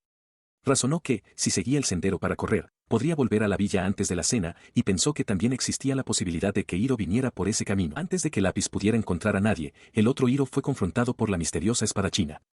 Con el rostro oculto en la sombra, lo identificó como el guerrero que derrotó a Lapis, afirmando que encontrarse con él sin la princesa cerca era un problema. Él la miró conmocionado, completamente desconcertado por sus palabras y su preocupación por alguien que tuviera una puntuación baja. Su confusión se convirtió rápidamente en indignación. Exigió saber por qué estaba allí, argumentando que si la testaruda de Lapis había reconocido a alguien, entonces debería ser una persona poderosa como ella quien midiera su valía. Ella no prestó atención a su arrebato, su mirada era aguda e inquebrantable. Con una finalidad silenciosa, dejó clara su elección. Sanjo Hiro. Te elijo a ti. Con una sonrisa de confianza, reveló su identidad, Astamo Krube Kirlisia. No solo era la otra guardaespaldas de Lapis, sino también su maestra, la guerrera más fuerte de la capital sagrada de la nación élfica. Y estaba interesada en él. Esta información provocó una onda de choque en el otro Hiro. Recordó a Astemil del juego Esco como un personaje de ayuda en la ruta de Lapis. Pero también recordó un detalle crítico y aterrador: en el juego, Astemil ve a su personaje como un enemigo jurado. La revelación lo golpeó como un mazazo. Su recuerdo resultó profético. En un destello de lucidez, se vio a sí mismo yaciendo derrotado en el suelo mientras Astemil se erguía sobre él, katana en mano. Mientras unos espectadores cuestionaban su piedad, ella lo descartaba fríamente como una plaga que se había acercado a la princesa con malas intenciones. Su expresión es fría, su juicio, absoluto. La piedad, declara, es innecesaria. Ella es Astemil, conocida por los jugadores como la justiciera, y para Hiro, su peor pesadilla. Mientras Lapis pregunta alegremente si deberían empezar, Sanjo Hiro interviene rápidamente, intentando explicar que su victoria sobre Lapis fue una casualidad, admitiendo que solo ganó porque tomó prestado su catalizador. Su súplica cae en oídos sordos. La mirada de Astemil se endurece mientras simplemente le dice que se prepare. Una oleada de pura e intensa intención asesina envuelve a Sanjo Hiro, una presión como ninguna que haya enfrentado antes. Se prepara, dándose cuenta de que la lucha es inevitable. No tiene tiempo para dudar, gritando mientras invoca su poder, activando una proyección mejorada. Pero la espadachina se mueve con una velocidad cegadora, su golpe partiendo en dos el banco del parque donde él estaba hace un momento. Aterriza bruscamente, la madera astillada es un testimonio de su escape por los pelos. Si no hubiera reaccionado, habría sido partido en dos. Su supervivencia, sin embargo, provoca una reacción curiosa. Lápiz lo mira sorprendida, comentando que esquivó el ataque. Muestra el arma que usó Astemil, una simple rama de árbol. La revelación deja atónito a Sanjohiro. Al ver que incluso una simple rama fue esquivada, Lápiz decide que se necesita un enfoque más serio. Supone que también podría desenvainar su propia espada, y lanza una pregunta al aire: ¿quién es el más fuerte en el mundo de Esco? Su pregunta queda en el aire, aunque la respuesta es de sobra conocida. Cualquier jugador diría que es Astemil. Mientras que los elfos suelen destacar en magia y agilidad, Astemil es una anomalía. Sus estadísticas están todas al máximo, lo que le otorga el mayor crecimiento general de todos los personajes y la hace absolutamente impecable en la batalla. Es, en esencia, un personaje abrumadoramente poderoso, o roto. Con su verdadera espada ahora desenvainada, se prepara para el siguiente asalto. No le da tiempo a recuperarse y se lanza hacia adelante una vez más. Sanjohiro se da cuenta con creciente horror de que, a diferencia de Lápiz, los trucos no funcionarán con esta oponente. Queda completamente desequilibrado, luchando por reaccionar a la fuerza pura e imparable de su ataque directo. Desesperado, desvía la potente estocada, y el agudo clangor del acero resuena con su incredulidad. La fuerza bruta tras el ataque de Astemil es algo que no puede comprender. Su bloqueo no la disuade en absoluto. Su agarre en la empuñadura simplemente se tensa, el cuero cruje bajo la inmensa presión mientras prepara su siguiente movimiento. Antes de que pueda reaccionar, ella pivota y lo golpea con el pomo de su espada. A distancia, Lápiz observa el intercambio, notando con cierta sorpresa que su desempeño hasta ese momento ha sido perfecto. El golpe lo hace retroceder tambaleándose, tosiendo por el impacto. Astemil envaina su espada con calma, declarando que el calentamiento ha terminado. Luego adopta una nueva postura, mucho más peligrosa. Los ojos de Lápiz se abren de par en par al reconocerla al instante, Yaijutsu. Con una sonrisa de confianza, Astemil lo desafía, preguntándole cómo piensa manejar esto. Su respuesta es darse la vuelta y huir, gritando que va a morir. Entiende que una postura de Yaijutsu significa que ella está en modo de combate total, y que los maníacos como ella nunca aceptarán una rendición. Como no puede ganar y no puede permitirse perder, su única opción es correr. Mientras él desaparece, Lápiz se arrodilla, con una expresión cada vez más seria. Concluye que ella tampoco tiene más opción que encontrar una manera de escapar de esta situación sin sufrir una derrota. De repente, Astemil aparece en un destello de movimiento justo encima del fugitivo Sanjohiro. Él levanta la vista horrorizado, dándose cuenta de que usó un catalizador para el paso destello, una habilidad de teletransportación. Piensa que es hacer trampa que un personaje cuerpo a cuerpo tenga tal habilidad. Sin forma de escapar, su única esperanza es que ella todavía esté conteniendo su verdadero poder. Su desesperación agudiza su concentración. Se da cuenta de que el arma de ella no es un catalizador mágico, sino una katana ordinaria. Aunque entró en pánico cuando usó el paso destello, ahora ve una oportunidad. Si está luchando sin su catalizador, sus defensas mágicas deben estar incompletas. Comienza a formar un orbe de luz en su mano, dándose cuenta de que la magia de ella no puede bloquear completamente la suya. Lanza su mano hacia adelante, desatando el brillante orbe de luz. El repentino y cegador destello toma a Astemil completamente por sorpresa, su expresión se contrae con sorpresa e incomodidad mientras retrocede ante el intenso resplandor. Ella ignora el destello de luz con un gruñido, blandiendo su katana envainada hacia Sanjohiro con una velocidad increíble. Apenas logra evadir el golpe, que destroza el suelo donde estaba. Aterriza a corta distancia, con una sonrisa triunfante en el rostro. Cree que su hechizo cegador ha sido un éxito, maravillándose de su propia habilidad para lanzar tal hechizo en el fragor del momento y razonando que si su oponente no puede ver, es impotente. Su confianza se hace añicos de inmediato cuando Astemil aparece entre los escombros, sonriendo alegremente. Admite que el repentino destello la sobresaltó y la tensó un poco, pero no muestra ninguna otra señal de haber sido afectada. Hiro la mira con incredulidad, con un corte reciente ahora visible en su mejilla. Astemil elogia con calma su esfuerzo como magnífico, pero señala que incluso con su Yaijutsu, el pequeño corte fue todo lo que logró. Totalmente desconcertado, le pregunta qué quiere decir. Su expresión se ilumina con una alegría casi infantil. Declara que, ya que él ha respondido con todo lo que tenía, es justo que ella responda de la misma manera, con toda su fuerza. La aterradora implicación cae sobre Hiro, cuyo rostro se contrae de horror. Cierra los ojos y levanta una mano, mientras la energía mágica comienza a acumularse a su alrededor. Comienza una encantación, un verso poético sobre cantar a los días nostálgicos. Mientras continúa su cántico, se eleva en el aire, envuelta en un aura poderosa. La encantación habla de sellar los cielos, jurar sobre la tierra y sellar pactos con el credo en la mano. Es un hechizo de inmenso significado, ligado a un catalizador único. La encantación alcanza su clímax cuando una luz cegadora emana de ella. Llama a todos a inspirar la luz radiante y siempre brillante del templo y a cantar juntos. Su hechizo se manifiesta como un colosal arco espectral hecho de energía pura, con una flecha de luz preparada y lista. Hiro lo reconoce como su dispositivo catalizador mágico. Invoca a un antiguo ancestro, un arquero de tiempos lejanos, para ser guiado por el poder. Al darse cuenta de que no tiene otras opciones, Hiro se arma de valor, sabiendo que debe apostarlo todo a la llegada de sus aliados. La técnica se revela en todo su esplendor, el arco sagrado, listo para desatar la llama celestial carmesí. Abajo, un ensangrentado Sanjohiro levanta la vista, con una sonrisa sombría en el rostro mientras acepta la gravedad de su situación. Se preparó para el impacto, pero nunca llegó. El abrumador poder se desvaneció, y Astemil apareció de repente ante él, con la mano presionada contra su mejilla. con ojos desorbitados y furiosos, le exigió saber por qué la había hecho sacar su preciado arco en un lugar como ese, llamándolo demente. La razón de su repentina detención quedó clara cuando otro grupo llegó a la escena de la destrucción. Hiro Sanjo llamó a Lápiz, cuestionando su presencia. Ella explicó con una expresión preocupada que él había desaparecido tan de repente que había venido a buscarlo. Su mirada se desvió entonces hacia la confrontación cercana. Lápiz amonestó severamente a Astemil, revelando que había venido a revisar el recorrido de la carrera solo para encontrarse con este caos. Exigió una explicación de por qué Astemil estaba usando el arco preciado. Astemil, nerviosa, solo pudo reír y afirmar que se había dejado llevar un poco. Mientras Astemil tartamudeaba, la expresión de Sanjo Hiro se torció en una de triunfo maníaco. Declaró en voz alta que esta intervención era su carta de triunfo desde el principio, dejando a Lápiz completamente desconcertada. Dejó que la declaración quedara en el aire mientras Astemil se volvía hacia Lápiz para explicar. Admitió que había anticipado que Lápiz perseguiría a Hiro Sanjo cuando desapareciera. Toda su lucha, confesó, fue un esfuerzo desesperado por sobrevivir y ganar tiempo para su llegada. Él confirmó su versión con una sonrisa de confianza, afirmando que había ganado la apuesta y sobrevivido. Ahora, le señaló a Lápiz, no tenía más opción que cesar las hostilidades en presencia de su princesa, Astemil. Mientras Lápiz y Hiro Sanjo miraban sorprendidos, Astemil de repente estalló en una carcajada. Reconoció su derrota por completo, admitiendo que él la había engañado bien, incluso obligándola a usar su preciado arco. Su risa cesó, reemplazada por una mirada de genuina admiración. Se dirigió a él como Hiro, reconociendo que había superado con creces sus expectativas. Elogió su extraordinario talento, sugiriendo que algún día podría superar el suyo, y le extendió la mano. Con una sonrisa astuta, él comentó que suponía que no podía vencer a una tramposa, y luego arrancó rápidamente un trozo de tela de su palma extendida. Usando su movimiento como palanca, lo desequilibró y lo atrajo directamente a sus brazos. Mirando al joven sorprendido, le planteó una pregunta: ¿no te convertirás en mi discípulo?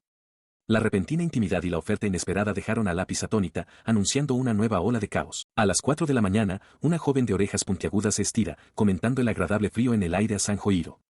Él mira su reloj, desconcertado, y pregunta con cautela quién es ella. Ella sonríe, presentándose como Astemil, la linda mentora que ha venido a entrenarlo. Muestra con orgullo la palabra maestro impresa en su chándal, para consternación de Hiro por el diseño tan soso. Una antigua y feroz enemiga se ha convertido en una mentora molesta y adorable. Este comportamiento alegre contrasta fuertemente con la Astemil que él conoce, el demonio de la espada. Recuerda su forma intensa y lista para la batalla, desafiando a un oponente a romper su espada. Se pregunta a dónde se ha ido toda esa intensidad, un pensamiento que también había compartido con Lápiz. Astemil, sin embargo, descarta la necesidad de un lenguaje rígido y honorífico típico de una relación maestro-discípulo. Guiñando un ojo, lo señala y declara que quiere que hablen de una manera más informal. Él señala inmediatamente la contradicción, observando que ella también está usando un lenguaje formal. Se dirige a ella simplemente como maestra. Ella aclara su petición con una sonrisa serena, pidiéndole que por favor la llame maestra. Hiro, sin embargo, busca exactamente lo contrario, quiere hablarle con desdén y fastidiarla. La idea de ser irrespetuoso con Astemil evoca inmediatamente una imagen aterradora en su mente. Se imagina a su temible versión de demonio de la espada cortándolo en dos, sin dejarle ni siquiera un cuerpo. Su vacilación provoca que Astemil haga una rabieta, revolcándose en el suelo y balbuceando la palabra maestra. Luego se levanta de un salto, con el rostro enrojecido de ira, y declara que no responderá hasta que la llame así. Hiro solo puede mirar, pensando en lo ridícula que es la situación. Ella se da la vuelta, haciendo un puchero con los brazos cruzados. Hiro está atónito. La misma Astemil que era tan recelosa y lo veía como una amenaza ahora actúa como una niña. Se burla para sus adentros, señalando que tiene 420 años, unos 21 en años humanos, y se pregunta si de verdad cree que se está viendo adorable. A pesar de su monólogo interno, surge un sentimiento diferente. Su molestia da paso a una misteriosa ira mientras aprieta los dientes, obligado a admitir para sí mismo que, maldita sea, es realmente adorable. Luego se pregunta si podría actuar así con una chica de verdad. Él intenta aclarar su relación, preguntando si ella es solo una guardaespaldas contratada para solucionar problemas, un papel que no requeriría que la llamara maestra. La pregunta parece desconcertarla. Él se dirige a ella como maestra, de nuevo, pero ella se da la vuelta, corrigiéndolo enfáticamente. Con un pisotón y una pose, declara que es ella quien es la maestra, una exhibición que a él le resulta completamente irritante. Ella interrumpe sus quejas, con una pequeña sonrisa en los labios mientras declara que la charla ha terminado. Dirigiéndose a él como su amado discípulo, le pregunta si deberían empezar. Él, todavía sosteniendo un libro, la mira confundido, preguntándose qué se supone que deben empezar. Ella responde a su pregunta no formulada con un movimiento brusco, desenvainando una katana. Entrenamiento, por supuesto, afirma, añadiendo que comenzarán con un calentamiento. La visión de la hoja real lo sorprende, y él grita alarmado, cuestionando por qué necesita desenvainar la tumba sin nombre. De pie a distancia sobre el suelo pavimentado, él le pregunta si se enteró del nombre de la espada por Lápiz. Ella lo confirma, y él continúa, señalando que es inusual nombrar un arma normal. Luego le pregunta si es consciente de que la tumba sin nombre no es un catalizador mágico. Ella sonríe radiante, explicando que su falta de magia la hace perfectamente segura. Con un ademán confiado, insiste en que una hoja es esencial para los ejercicios de calentamiento. Él la mira fijamente, completamente desconcertado por su lógica. Le suplica que deje de imponerle su extraña cultura y que no deje atrás a su discípulo en su razonamiento. Argumenta que, como novato total con la espada, usar una hoja real desde el principio es poco menos que un suicidio. Su protesta parece desinflar el entusiasmo de ella. Como respuesta, él presenta una solución, una espada de madera de práctica de la capital sagrada. La levanta para que ella la vea, sugiriendo que usen esta por el momento. Ella le quita la espada de madera, con una expresión de clara reticencia. Acepta usarla, pero solo por esta vez, murmurando que el entrenamiento de combate práctico sería más adecuado para él. Él replica bruscamente, acusándola de simplemente querer blandir una espada real. El debate se zanja. Bajo el resplandor de las farolas, el ancho y vacío sendero junto al río sirve como su campo de entrenamiento. En un instante, la quietud se rompe. Astemil se lanza hacia adelante, un borrón en movimiento, con los ojos fijos en su objetivo. Ella desató un aluvión de golpes furiosos, su espada de madera moviéndose a una velocidad cegadora. Hiro paró los golpes desesperadamente, la fuerza de cada uno sacudiéndolo hasta los huesos. Él retrocedió tambaleándose, la madera de su propia espada crujiendo bajo la tensión. Una escalofriante revelación lo golpeó, si ella estuviera usando una hoja real, ya estaría muerto. Desde la barrera, Lapis recordó la reputación de Astemil en el juego. Explicó que las estadísticas de Astemil eran tan abrumadoras que, en poco tiempo, podía ayudar a un grupo a derrotar a enemigos de alto nivel. Lapis sabía que esto era solo el principio, gritando que la pelea estaba lejos de terminar. El recuerdo de las palabras de Lapis resonó en la mente de Hiro. Se la imaginó a ella y a otra elfa en el juego, subiendo de nivel rápidamente tras una victoria, una estrategia que permitía un crecimiento agresivo desde el principio. Comprendió entonces que contra una mentora de este calibre, ningún truco barato funcionaría. Su momento de reflexión fue interrumpido cuando Astemil blandió su espada por el aire, preparando su siguiente asalto con una mirada aguda y decidida. Ella bajó la hoja y, esta vez, Hiro la recibió con más limpieza. Una chispa de confianza se encendió en su interior al sentir que empezaba a comprender el fluir de la espada, pensando que por fin le estaba cogiendo el truco, pero su confianza fue prematura. En el instante en que se concentró en la hoja, Astemil le clavó el puño directamente en la cara, enviándolo de bruces al suelo. Yacía en el suelo, aturdido, protestando que el intercambio debería haber terminado con el bloqueo. Astemil se paró tranquilamente sobre él, señalando su error. Había bajado la guardia solo porque era una espada de madera, y un bloqueo exitoso no significa que la pelea haya terminado. Apoyó la hoja de madera en su hombro, con una sonrisa de confianza en los labios. Declaró su filosofía fundamental, ganar, incluso si eso significa que le corten la carne y le rompan los huesos. Explicó, era el estilo Astemil. Tumbado en el suelo, Hiro solo pudo pensar para sí mismo que esta supuesta guerrera, más fuerte, no era normal en absoluto. Indiferente a su agotamiento, Astemil simplemente le ordenó que enderezara su postura. Continuó con la agotadora sesión durante horas, con el sudor escociéndole en los ojos. Lapis lo observaba, con una sonrisa juguetona en el rostro, mientras reflexionaba que si le cortaban tanto la carne como los huesos, seguramente moriría. Con expresión tensa, él replicó que su comentario no era más que acoso. Su cuerpo finalmente cedió y se desplomó en el suelo con un golpe sordo.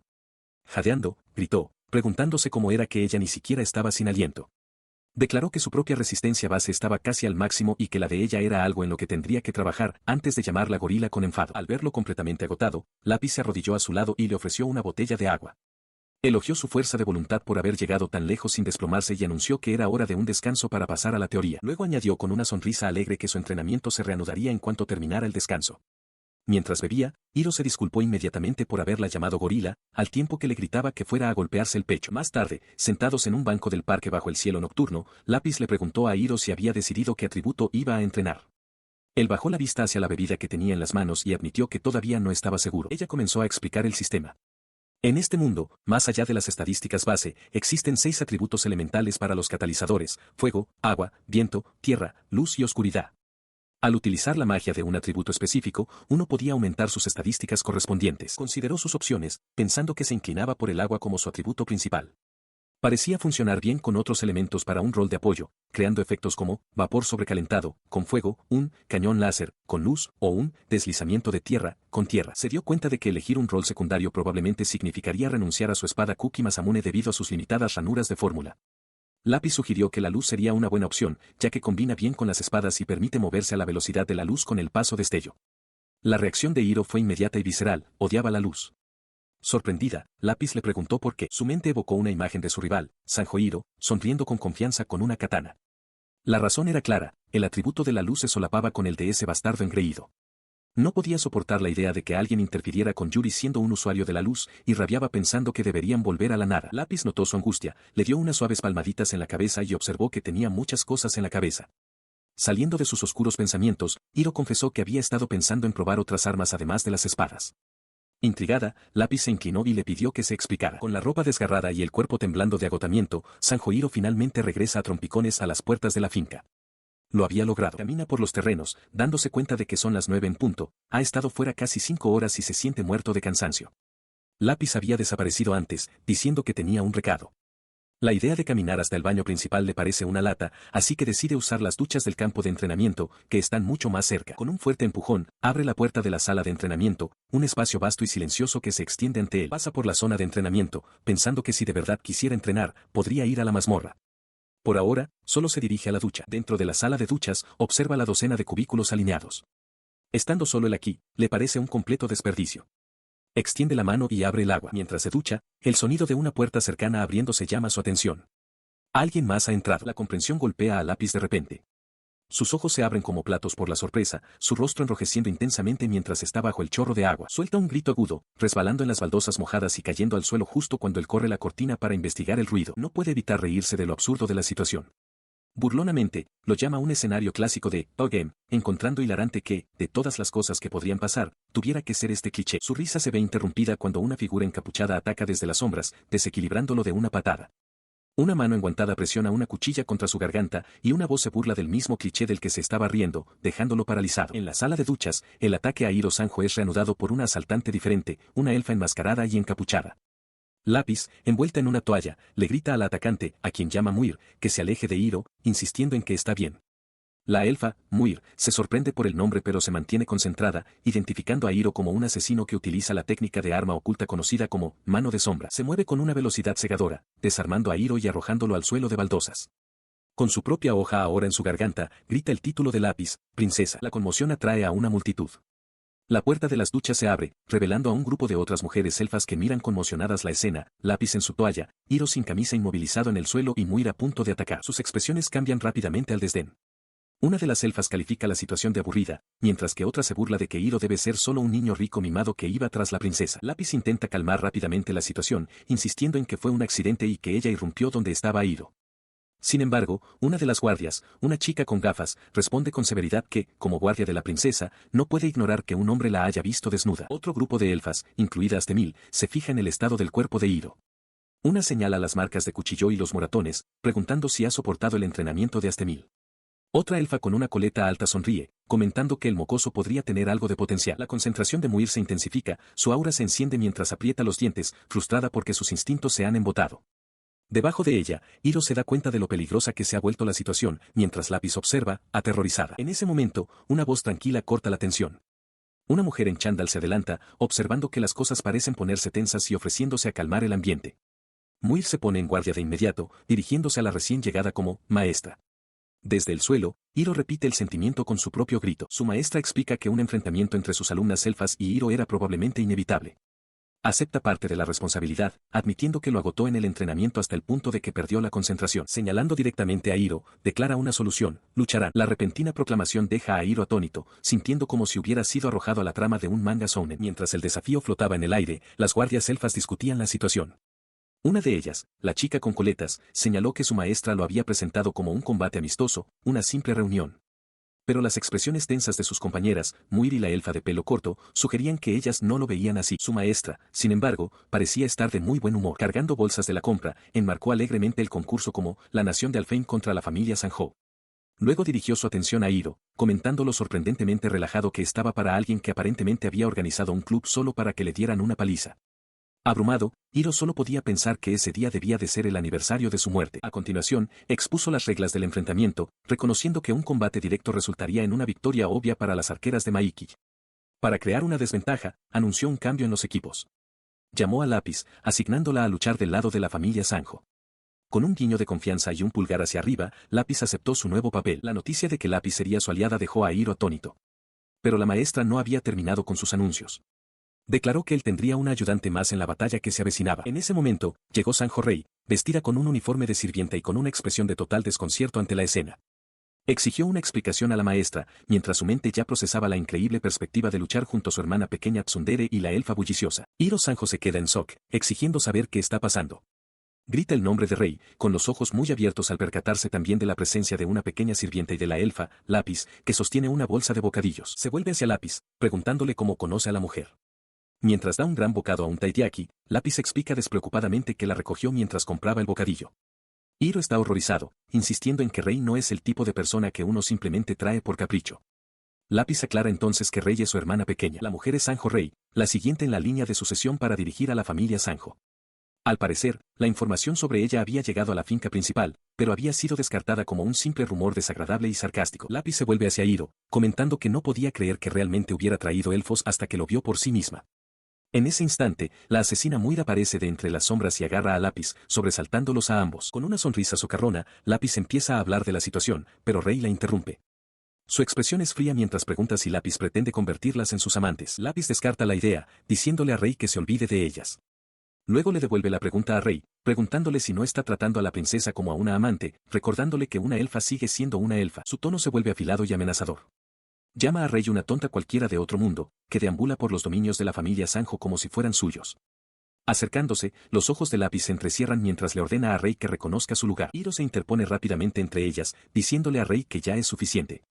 Aparta suavemente la cara de Lápiz, afirmando que, aunque no le molesta su actuación de la familia Sanjo, debería dejar de decir cosas que realmente no siente. Ella le ofrece una disculpa a Hiro y le agradece su intervención. Rei explica que le pareció extraño que el niño problemático y mujeriego de la familia Sanjo estuviera recluido con alguien, lo que la impulsó, como la próxima cabeza de familia, a investigar personalmente. Su único propósito, afirma, era ver por sí misma si los rumores indecentes sobre él eran ciertos. Hiro pregunta en broma si debería hacer que ella revise también el menú del desayuno diario. Ante esto, el comportamiento de Rei cambia. Su mirada se vuelve gélida mientras se gira hacia la pequeña sirvienta, Snow.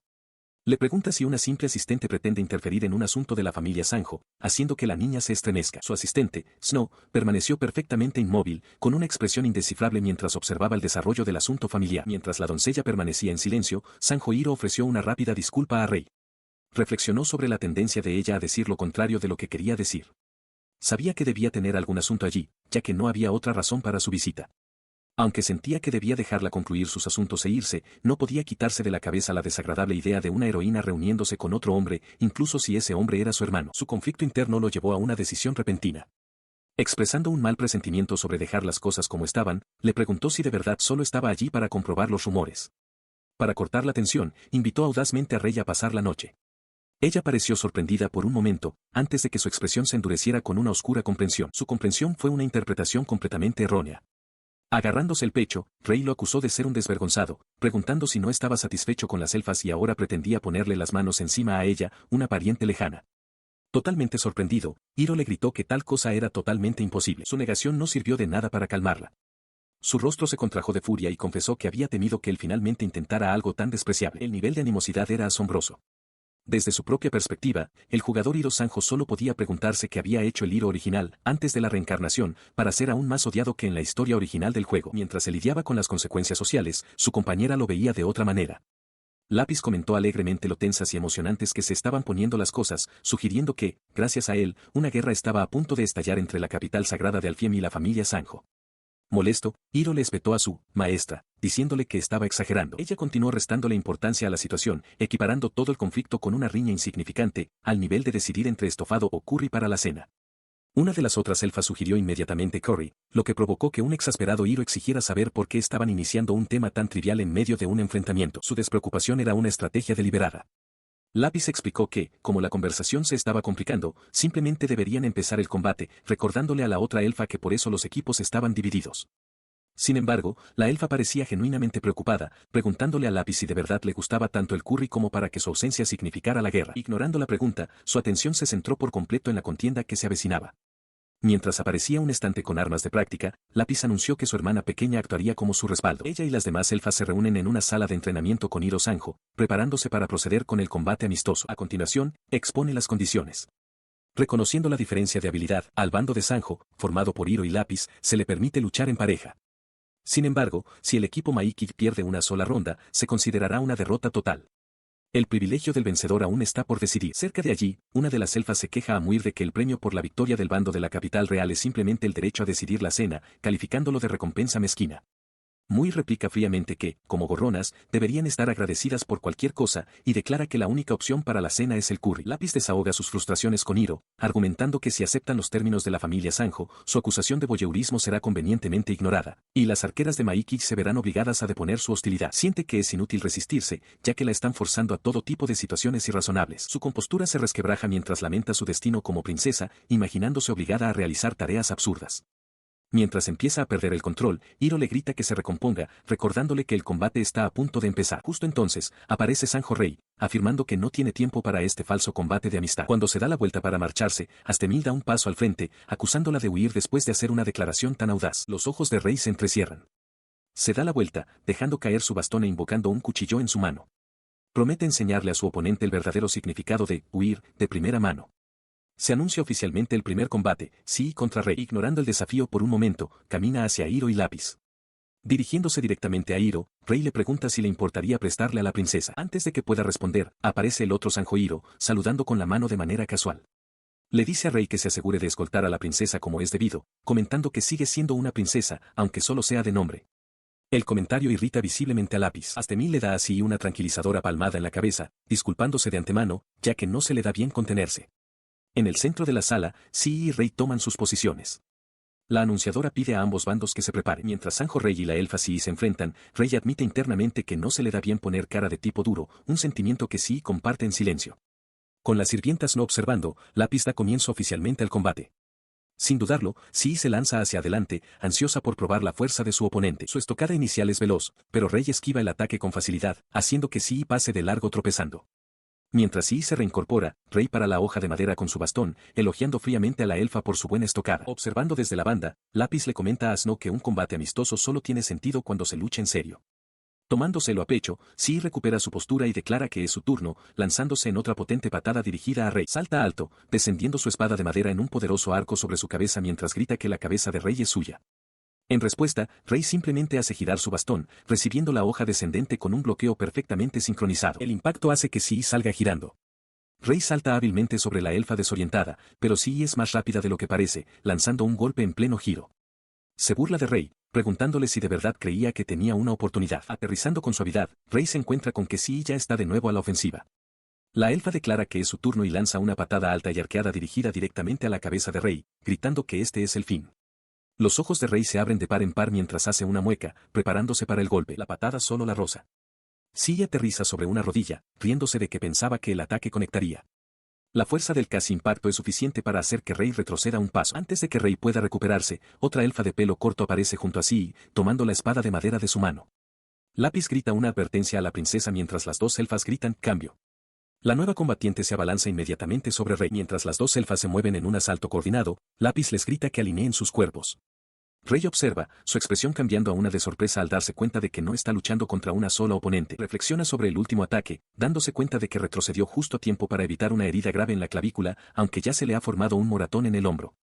Con una mirada endurecida, concluye que estas arqueras Maiki no son para nada fáciles de vencer. Se volvió hacia Lápiz, con un atisbo de duda en los ojos, y se preguntó en voz baja si realmente podrían ganar. Lápiz, siempre despreocupada, se limitó a responder que probablemente no. Sin embargo, esta evaluación se basaba en la suposición de que ambos bandos estaban en plenitud de condiciones. En realidad, la arquera Maiki, Rey, estaba en desventaja al tener su arco especial sellado.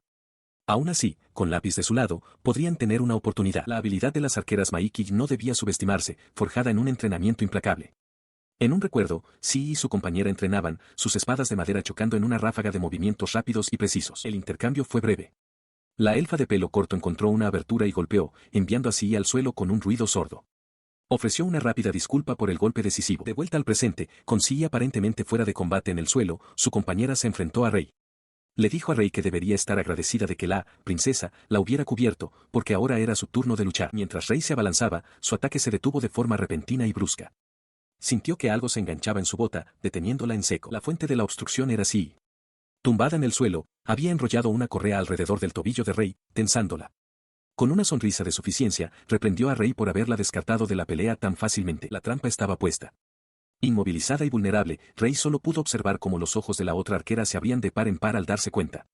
La situación se había vuelto crítica de repente. Con su objetivo inmovilizado, la elfa de pelo corto se lanzó hacia adelante, asestando un golpe feroz y decisivo que se estrelló contra la indefensa Rey. Astemil se lanza hacia adelante, su espada es un borrón. Lápiz se enfrenta al ataque de frente, sus armas chocan con una fuerza explosiva.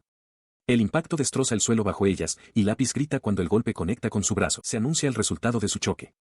Lápiz grita desafiante mientras no observa con calma. Con golpes válidos simultáneos de ambas combatientes, el combate se declara oficialmente un empate. Con el combate concluido, Lápiz se frota el brazo dolorido, haciendo una mueca. Astemil, apoyada en su arma, admite que fue un empate y le hace un cumplido, diciéndole a su oponente, no está mal, hermanita. Ella continúa, agradeciendo a Lápiz y admitiendo que ha pasado un tiempo desde que su sangre hirvió con tanta emoción. En respuesta, Lápiz parece ablandarse, disculpándose por su propia rudeza hasta ese momento. Esta muestra de deportividad es observada por Sí, quien comenta lo tercas que son ambas antes de preguntar si Lápiz está bien. Las dos antiguas oponentes ahora se toman de las manos con firmeza, con una sonrisa compartida de respeto mutuo en sus rostros. Observando desde la distancia, Hiro suspira aliviado, admitiendo que estaba preocupado de que Lápiz pudiera haberse desfigurado la cara por una fuerte caída. Lápiz se sonroja, agradeciendo a Rei por cubrirla, mientras Rei regaña a Hiro por hacer bromas cuando Lápiz todavía está herida. Él ignora el regaño y agarra a Lápiz por la capucha, preguntándole si busca que la hagan pulpa y diciéndole que no se haga la dura. Lápiz replica que Rei le dijo que usara sus habilidades. Hiro responde que cuenta con ella como el tanque principal, un título al que Lápiz amenaza con responder con un puñetazo en su cara. Su discusión se ve interrumpida cuando Muir lanza un ataque repentino y feroz desde un lado, con su espada apuntando directamente a Lápiz. Hiro solo puede observar en estado de shock, dándose cuenta de que la señal para el próximo combate ni siquiera se ha dado todavía. Mientras la asesina prepara otro golpe, Lápiz se mantiene firme. Hace una declaración formal, anunciando su nombre y título completos. Yo, Lápiz Cruelalumete, soy la princesa de la capital sagrada de Alpien. Termina su declaración afirmando que ella y Hiro son ahora compañeros de equipo, advirtiéndole que no la trate como un escudo. Sorprendido, Hiro accede rápidamente, diciendo que no quiere que le reorganicen la cara. Observándolos, Sí sonríe, pensando que ya no es necesaria una señal. Da una palmada en el aire a su lado, anticipando el movimiento de ella. Tal como lo predijo, Muir se lanza desde las sombras, su hoja cortando el espacio que él acababa de ocupar. Él comenta sobre la preferencia de ella por atacar por la espalda. En respuesta a su evasión, Muir grita, calificando su táctica de rastrera. Antes de que pueda continuar el ataque, otra figura, la elfa Sii, salta entre ellos, haciendo girar un bastón para interceptarla. Ella y Hiro se mueven como uno solo, una combinación perfecta. Al pasar, él le da un rápido toque en la mano, una señal silenciosa que pasa entre ellos. Su asalto coordinado se despliega por la arena, una caótica danza de 4 combatientes. Desde la banda, Astemil y Rei observan el espectáculo. Rei señala que Hiro y Sii están perfectamente sincronizados, alternando entre la ofensiva y la defensiva mientras se cubren las espaldas. Astemil añade que, dada la fuerte lealtad de Muir, no puede atacar a su propio compañero de equipo sin cuidado. Muir avanza, con los ojos entrecerrados por la concentración y la hoja en ristre. En respuesta, las manos de Hiro permanecen abiertas, preparadas para el siguiente intercambio. Un ligero rubor tiñe las mejillas de Sii mientras mira a su compañero, con una expresión de euforia en los ojos. Él le devuelve la mirada con una sonrisa confiada y cómplice. Observando el fluido trabajo en equipo desde la distancia, Lápiz tiene una súbita revelación. Murmura para sí misma que esto es como un baile. El pensamiento es repetido por el propio Hiro mientras él y Sii se entrelazan alrededor de los ataques de Muir. Se dirige a su oponente, comparando su combate con un baile. Responde a la llamada de Sii mientras su ataque coordinado continúa. La fuerza de su asalto hace que el arma de Muir caiga al suelo con un estrépito. Atónito por su éxito, Hiro mira con los ojos muy abiertos a su oponente desarmada. Aprovecha la ventaja, lanzándose hacia adelante para golpear a la vulnerable Muir mientras ella todavía está arrodillada. Sin embargo, la asesina desarmada no está acabada. Saca rápidamente una daga oculta, y su movimiento repentino toma por sorpresa tanto a Sii como a la observadora Astemil. Ella pivota y le hace un corte en la espalda a Hiro mientras él pasa a su lado. Desde la banda, Astemil cierra los ojos y declara con calma que se ha marcado un punto. El combate amistoso concluye. Sii, exasperada, golpea ligeramente la cabeza de Hiro, quejándose de que habrían ganado si su ataque hubiera acertado. Él se disculpa tímidamente, alegando que se le resbaló el pie. Él protesta en voz alta, gritando que sus golpes duelen y preguntando si cree que es un tambor. Al fondo, Astemil observa su intercambio sin decir palabra. Mientras discuten, la expresión de Astemil permanece seria y contemplativa. La joven doncella, Snow, se le acerca en silencio, ofreciéndole una toalla y dirigiéndose a ella formalmente como Rei Sama. Su mirada permanece distante, perdida en un único y preocupante pensamiento, porque en otro lugar, en una cocina bien equipada, llamada Tarou remueve una olla grande mientras lleva un delantal. Un joven elfo le da el visto bueno, declarando que el curry japonés es de lo mejor. Yamada sonríe, complacido, admitiendo que simplemente derritió una pastilla de curry comprada en la tienda. Reflexiona sobre su situación actual mientras no sirve a Sii y a otra chica elfa en la mesa del comedor. Las doncellas, señala, le abrieron la cocina e incluso le ayudaron a poner la mesa. Le cuesta creerlo, teniendo en cuenta lo odiado que fue justo después de reencarnar. Al día siguiente de la cena con Hiro, la doncella no informa a Rei.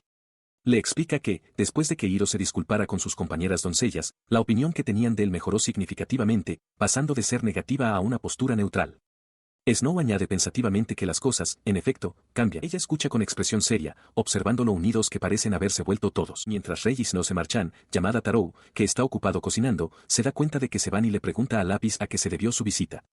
Lápiz, apoyando la barbilla en la mano, supone despreocupadamente que tal vez Rey solo quería saber qué había para cenar. Esto le recuerda la comida de la noche anterior, en la que Lápiz le presentó a Hiro un plato de curry.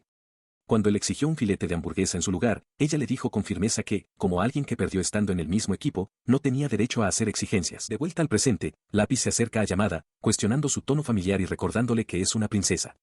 Divertido, Yamada se pregunta cuándo exactamente empezó a tratarlo como a un amigo. Su atención se dirige entonces a Muir, que está sentada abatida en un rincón. Lápiz pregunta por qué está de tan mal humor. Yamada, sin apartarse de la estufa, le asegura que no pasa nada porque a Muir le encanta el curry, y que el curry japonés es insuperable. Él especula que probablemente solo está cansada de tener que luchar contra dos personas a la vez, y se disculpa internamente con Hiro por los problemas causados. Lápiz explica que todos los arqueros de Maiki son amables, pero son extremadamente sobreprotectores con ella. Se disculpa, sintiendo que son ellos los que irrumpieron y le causaron tantos problemas. Sin embargo, Yamada le dice que no se preocupe, asegurándole que lo entiende completamente. Él continúa, admitiendo que encuentra su hostilidad razonable, incluso agradable. Con una sonrisa pícara, añade que, como tuvo la oportunidad de admirar el cuerpo desnudo de una princesa, considera que están en paz. Avergonzada, Lápiz le grita que borre ese recuerdo de inmediato. Él descarta el tema con una sonrisa. Lápiz, recuperando la compostura, le da un pulgar hacia arriba y sugiere que, de ahora en adelante, deberían llevarse bien. Luego, le ordena con calma que abandone la villa. Ella le apunta con un dedo tembloroso, con la voz quebrada por la emoción mientras le ordena que no vuelvan nunca más. Su arrebato no es recibido con ira, sino con una sonrisa amable de llamada Tarot. Mientras Hiro Sanjo observa, Lápiz intenta explicar que tiene sus propias circunstancias y que su presencia continua le está causando problemas de verdad. Hiro aclara su punto, añadiendo que ella tiene algo que quiere proteger, y no es Yamada. La implicación de las palabras de Hiro hace añicos su compostura. La sonrisa de Yamada se desvanece, reemplazada por una mirada de auténtica conmoción mientras pregunta si de verdad le odia tanto. Al ver su angustia, ella intenta inmediatamente corregir el malentendido. Con lágrimas asomando en sus ojos, Lápiz confiesa que fuera de la capital sagrada de Alfiem, no tiene ningún amigo. Explica que Hiro siempre ha sido amable con ella, incluso después de las cosas terribles que dijo cuando se conocieron, y por eso sus sentimientos son tan fuertes. Su emotiva confesión se ve interrumpida cuando una horda de arqueras Maiki y encapuchadas se materializa alrededor de Yamada, con sus armas desenvainadas y apuntándole directamente. Horrorizada, Lápiz agita las manos frenéticamente, gritando que todo era una broma y que puede quedarse. Insiste en que no es ninguna molestia, con el rostro convertido en una máscara de pánico y lágrimas. Ella continúa explicando, secándose las lágrimas, admitiendo que le enseñaron a desconfiar de los hombres y que no conocía bien a Hiro en ese entonces. Ahora, sin embargo, insiste en que todo está bien. Yamada, sudando con múltiples espadas aún presionadas contra él, intenta razonar con ella, señalando que ella, de entre todas las personas, debería saber cómo son los hombres en este mundo. Ella lo mira con una expresión amable y resuelta. No importa si Hiro es un chico o una chica, afirma con convicción. Hiro es Hiro. Al fondo, ya harto, Yamada le dice a Hiro que se vaya de una vez. Se aleja por un pasillo largo y ornamentado, reflexionando sobre su dilema. Hacer llorar a una heroína va en contra de sus principios, pero ahora las arqueras Maiki seguramente irán tras él. Mientras se pregunta qué hacer, ve a Sanjo Rey al final del pasillo. Ella nota para sí misma que el camino que tiene por delante debería llevarla a su destino. La sigue subiendo por una escalera y a través de una trampilla, saliendo a una terraza de observación de estrellas con un gran telescopio. Mira alrededor de la elegante habitación en el tercer piso, notando que no debería haber ningún evento programado aquí. Volviéndose hacia Rey, le pregunta directamente si necesita algo de él. Se detuvo ante Rey, quien le preguntó fríamente si la había estado siguiendo. Si tenía algún asunto que tratar, le dijo, que hablara. Tras un momento de vacilación por su parte, ella le hizo un gesto para que se sentara a su lado en el banco, una invitación que él aceptó en silencio. Ella se pasó una mano por el pelo húmedo, comentando que acababa de salir del baño. Desconcertado por su actitud despreocupada, él solo pudo balbucear una pregunta, ¿por qué? Su mirada se agudizó mientras le planteaba la verdadera pregunta que rondaba su mente, ¿fallaste a propósito? Ella reconoció con calma que se había dado cuenta. Él se pasó una mano por el pelo, confirmando con un nervioso, sí, lo vi. Comenzó a explicar lo que vio, recordando el momento en que estuvo a punto de golpear a la elfa enmascarada, Muir. Describió la expresión de su rostro como una que sugería el fin del mundo, dándose cuenta de que si ella perdía, incluso él podría acercarse al Lápiz. Le admitió a Rey que encontraba admirable tal devoción, dejándola perpleja. Declaró sin rodeos que perdió la pelea. Cuando Rey confesó que no entendía, él se rió, exclamando que se lo imaginaba, suponiendo que ella aún no había alcanzado ese estado mental. Continuó, prediciendo que algún día lo entendería, porque ella también acogería a una esposa en la que pudiera confiar de verdad. La declaración la tomó por sorpresa y comenzó a protestar. La interrumpió, aclarando su verdadero significado. Le advirtió que no confiara en nadie, ni en la tía abuela que le impuso el nombre de Sanjo Rey, ni en los padres adoptivos que le ofrecieron un amor falso, ni en los parientes que compraron su afecto. La chica conocida como Sanjo Rey, comenzó a explicar, era alguien completamente diferente. Su historia, tal como él la relató, era una tragedia. Arrastrada a la oscuridad de la familia Sanjo desde niña, fue utilizada sin entender por qué. Acogida por parientes como sucesora, soportó un entrenamiento implacable, castigos de la familia principal y el acoso de las envidiosas ramas familiares. Incluso su propio hermano mayor, Hiro, la explotó para sus propias ambiciones. En un entorno así, explicó él, le era imposible depositar su confianza en nadie. Concluyó que Hiro es una basura, y no es de extrañar que lo odien, un hecho que, según él, le viene bien. Luego se volvió hacia Rei, cuya compostura finalmente se había roto, con las lágrimas corriendo por su rostro. Tú también, dijo en voz baja, pero aún así él la observaba, comprendiendo el origen de su arrebato. Rei declaró que no podía confiar en él, pero él lo vio por lo que era, un reflejo de rechazo, un mecanismo de defensa construido para protegerse a sí misma tras renunciar a confiar en nadie. Se preguntó qué podría haberla empujado hasta ese punto. Los recuerdos inundaron a Rei mientras se agarraba la cabeza con angustia. Cuestionó el concepto mismo de familia, recordando cómo había confiado en ellos una y otra vez, solo para darse cuenta de que todos y cada uno de ellos simplemente la estaban utilizando. Su angustia estalló en furia. Se abalanzó hacia él, con la voz cargada de acusación, preguntándole si alguna vez la había salvado de verdad, ni una sola vez. Le exigió que dejara de fingir ser una buena persona, gritando que ya era demasiado tarde para eso. Dicho esto, se dio la vuelta y huyó de la habitación. Él extendió la mano, gritando su nombre y suplicándole que esperara, pero ya se había ido. Apretó el puño, obligándose a mantener la calma. En otro lugar, Hiro Sanjo observaba la situación con preocupación. Reflexionó que, en la versión ideal de los acontecimientos, el protagonista sería quien salvara a Rei de la familia Sanjo. Le preocupaba que si su propio personaje del juego, Sanjo Hiro, se involucraba, la historia perfecta que había imaginado se arruinaría. Sus pensamientos fueron interrumpidos por la llegada de Yamada Tarou, que se acercó con una sonrisa de suficiencia. Una joven sirvienta llamada Snow se inclinó profundamente ante él. Yamada confirmó sus sospechas, afirmando que ella efectivamente había estado sirviendo como sirvienta de la familia Sanjo. Hiro observó el intercambio, desconcertado. La sirvienta levantó la vista, con una expresión indescifrable. Dirigiéndose a Yamada como Hiro-sama, anunció que tenía una petición, manteniendo sus verdaderos sentimientos e intenciones en el misterio. Ha pasado una semana desde el combate de práctica de Hiro Sanjo con Rei. Camina por la ciudad, recordando la petición que ella le hizo ese día. Con una expresión seria, le había pedido que cenara con ella el sábado siguiente, entregándole una tarjeta de miembro VIP del grupo Sanjo. La joven doncella, Snow, permanecía a su lado en silencio. Se pregunta por qué Rei parecía tan grave y por qué especificó un restaurante dirigido por su propia familia mientras se dirige al lugar designado. Sin embargo, su situación actual dista mucho de lo que esperaba. Se encuentra caminando con la princesa elfa, Lapis, que se aferra felizmente a su brazo. Se pregunta internamente cómo han acabado así las cosas, sintiendo que la cercanía de ella es más de lo que cabría esperar de una simple amiga. Mientras continúan por la bulliciosa calle, Lapis rompe el silencio, preguntándole qué deberían hacer para almorzar y si tiene alguna comida favorita. Lucha por procesarlo todo, su mente se acelera para aclarar la situación. Cuando le insisten en que diga su comida favorita, sugiere sin más lirios o flores, lo que hace que Lapis le pregunte si se las come. Siente que su cerebro se apaga. Finalmente, la confronta directamente, preguntándole por qué se aferra a él como un patito. Ella lo desafía de inmediato, preguntándole si tiene algún problema con ello. Su actitud juguetona se desvanece, reemplazada por una mirada seria. Se dirige a él por su nombre, expresando su incredulidad de que realmente le dijera algo así. Se acerca más, explicando su razonamiento. Le acusa de irse a tener una cita en solitario, sin ni siquiera pensar en invitarla, a pesar de que ella se aburría en casa. Además, le recuerda que, debido a un error suyo, acabó perdiendo contra su propia subordinada, Mike Archer. Por lo tanto, concluye, ahora debe asumir la responsabilidad y entretener a una princesa malcriada. Hiro entra en pánico, exclamando que los arqueros de Maikiji lo matarían si se enteraran de que estaba en una cita con la princesa. Lapis descarta alegremente su preocupación, declarando que precisamente por eso vino disfrazada. Sin que ellos lo vean, Sanjo Hiro los observa desde la distancia, comentando para sí mismo que Lapis no ha cambiado desde sus días en las mazmorras y preguntándose si ella siquiera entiende el concepto de un disfraz. Lapis, ajena a su observador, se burla de él por ponerse nervioso solo por ir del brazo, llamándolo lindo.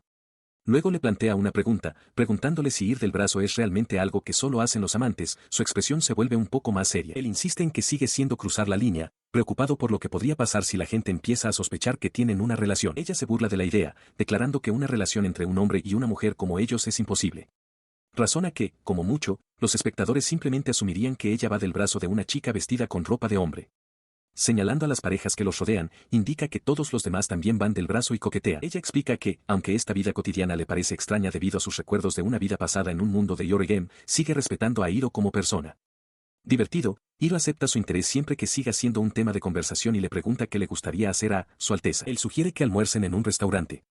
Lápiz está de acuerdo, señalando que necesitan prepararse para la academia pronto, pero decide que conseguir ropa nueva debe ser su primera prioridad. La conduce con confianza a un impresionante y moderno rascacielos, presumiendo de que, como heredero de la familia Sanjo, le invitará a todo lo que desee. Lápiz parece sorprendida por su repentina muestra de confianza. Su paso es bloqueado por una recepcionista en un mostrador con el logotipo del grupo Sanjo. Con una educada reverencia, les informa de que no se permite la entrada a personas con una puntuación de 0 y les pide que se marchen. Hiro está atónito. Protesta que es de la familia Sanjo e incluso presenta una tarjeta de miembro, pero la recepcionista se mantiene firme, declarando que no pueden aceptarla y repitiendo su petición de que se marche. Su fracaso lo deja completamente abatido, encorvado por la vergüenza. Lápiz intenta consolarlo, diciendo que, como princesa, está harta de restaurantes elegantes de todos modos y que la comida rápida estaría bien. Ella intenta persuadirlo para que vayan a otro lugar, pero Hiro sigue obsesionado con el asunto. Le pregunta a Lápiz por qué es tan importante entrar en esta tienda específica, y luego sugiere una solución, que simplemente les diga que su puntuación es de 30.000. Él insiste, explicando que ser rechazado del establecimiento de su propia familia es simplemente demasiado humillante. Justo entonces, una voz tranquila le dice que no hay necesidad de avergonzarse. Hiro se gira y ve que Sanjo Hiro y sus guardias han llegado. El grupo que ha llegado es el séquito de Sanjo Rey. Ella está en el centro, con los brazos cruzados y una expresión severa, flanqueada por Sanjo Hiro y sus otros guardias. Hiro Sanjo la mira fijamente, pronunciando su nombre con incredulidad. Se vuelve hacia Lápiz, diciéndole que no se preocupe y pidiéndole que espere fuera durante una hora. Ella le dedica una sonrisa radiante y alegre y acepta. Le dijeron en términos muy claros que se mantuviera al margen. Hiro le advirtió que guardara su dispositivo catalizador mágico, declarando que él causaría problemas. Luego desvió su atención hacia otro lado, preguntándole a alguien si le gustaría cenar con él el próximo sábado, reconociendo la extrañeza de la petición pero aclarando que era para él. Mientras tanto, en el interior, la joven doncella no se arrodilló ante su señora. Le suplicó a Rei-sama, con la voz temblorosa, mientras le explicaba que no había nadie más en quien pudiera confiar. Su súplica se intensificó hasta convertirse en un grito desesperado, con lágrimas corriendo por su rostro mientras rogaba que salvaran a alguien. Hiro observaba, con la mente acelerada. Reconoció este momento, era un evento crucial del escenario del juego, uno que el protagonista debía enfrentar.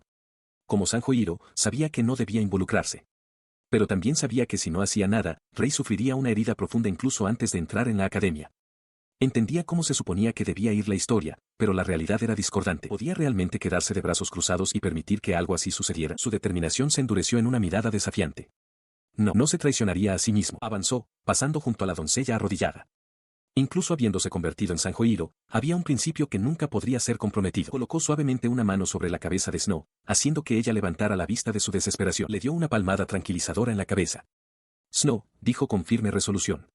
Déjamelo a mí. La joven doncella lo miró, con los ojos muy abiertos y llenos de lágrimas, una mezcla de sorpresa y una incipiente esperanza amaneciendo en su rostro. Su promesa no hizo mucho para calmar su terror de inmediato. Snow solo podía cubrirse la boca, con lágrimas corriendo por su rostro mientras observaba la sombría escena. A su lado, Rei mostraba una expresión de profunda tristeza, aparentemente resignada a un futuro lleno de dolor. Pero desde su posición, Hiro se negaba a aceptar tal resultado. Pensó en las leyes del mundo y en cómo las doblegaría si fuera necesario, porque en su mente, las lágrimas no tenían cabida en la vida de Yuri. Una interfaz de llamada holográfica se materializó desde el dispositivo en su mano mientras consolidaba su resolución, declarando con absoluta certeza que no permitiría que este trágico futuro ocurriera. Dentro de un imponente restaurante híbrido japonés occidental, un espacio estéril e intimidante, se está llevando a cabo una tensa reunión. El aire está cargado de una autoridad tácita. Una voz corta el silencio, dirigiéndose a Sanjo Rei por su nombre. Le recuerda que es un tema que han discutido una y otra vez. Ella mantiene la cabeza gacha, con el pelo ocultando su expresión. Se revela que quien habla es su tía abuela, una anciana sentada formalmente a la cabecera de una larga mesa. Le ordena a Rei que se comporte de una manera que corresponda a una mujer de la familia Sanjo. Ella levanta la vista, dirigiéndose a la matriarca como tía abuela y comienza a hablar con el debido respeto, de pie, sola, ante la vasta y vacía disposición del comedor. Sus palabras son interrumpidas por otro anciano de la familia, un hombre con una expresión severa. Él afirma que últimamente se ha encariñado demasiado con Hiro. Rei pregunta que de su conducta le desagrada, pero su voz flaquea y su mirada cae al suelo. La tía abuela le confirma a su asistente que, de hecho, estaban vigilando a Hiro. Desestima su comportamiento como extraño, pero en última instancia, nada a lo que valga la pena prestarle atención. El hombre interrumpe, declarando que el verdadero problema es la propia Rei. Califica su decisión de pasar la noche en la villa como un error vergonzoso y señala que su comportamiento cambió por completo después de esa cena. Él continúa su agudo interrogatorio, revelando que sabe que ella conservó el vendaje que Hiro le dio. Se burla de la idea de que pudiera alegrarse por algo así y le advierte que bajar la guardia cerca de ese tonto es equivalente a perder la cabeza. Rey permanece en silencio, su rostro una máscara de agitación. Su voz se endurece al declarar que, como futura cabeza de la familia Sanjo, su descuido no puede ser pasado por alto. Proclama que necesita disciplina. A su orden, dos asistentes la sujetan, forzando violentamente su cabeza hacia la mesa. La tía abuela observa, afirmando que así es como se hacen las cosas en la familia Sanjo. Sujetada firmemente por los asistentes, Rei tiene una cruda revelación, sus propias decisiones nunca han existido. Abajo, la tía abuela mira la comida derramada en el suelo y le dice fríamente que coma, recordándole que está completamente sola. Se sumerge en un recuerdo, una época en la que era una niña pequeña, saludando a un pez globo en un estanque con un simple e inocente hola. En ese recuerdo, está sola en un puente de madera que cruza un estanque de cois en una gran finca, abrazando un peluche y preguntándole al mundo, ¿serán mi familia? La familia principal Sanjo no tenía heredera. Y así, ella, una niña sin padres, fue elegida para llenar ese vacío. Fue traída de un centro a la finca Sanjo, una niña pequeña con una mochila, recibida por las frías miradas de los ancianos de la familia. Su llegada fue recibida con desdén inmediato por dos sirvientas, que la examinaron y comentaron sobre su pelo y cara sucios mientras ella se aferraba a su oso de peluche. Sin mediar palabra, una de las sirvientas le quitó las zapatillas de los pies y las arrojó sin miramientos a un cubo de basura. La niña gritó en protesta, exigiendo saber por qué estaban tirando las zapatillas que le había regalado su madre. Suplicó que se las devolvieran, pero una sirvienta le informó fríamente que, como futura cabeza de la familia principal, no podía usar cosas de la gente común. La mujer que la trajo simplemente se dio la vuelta y se marchó. La tía abuela despidió a la mujer, declarando que la niña ya no estaba a su alcance. Esta, recuerda Rei, es la historia de cómo ella, una extraña, se convirtió en Sanjo Rey. Desde ese día en adelante, la familia Sanjo la ató con reglas de hierro, controlando su ropa, peinado, modales, horario y lecciones. Su antigua vida había terminado. Recuerda cómo le inculcaron cada detalle de la etiqueta, con reglas específicas y rígidas como sentarse exactamente a 16 san del borde del tatami.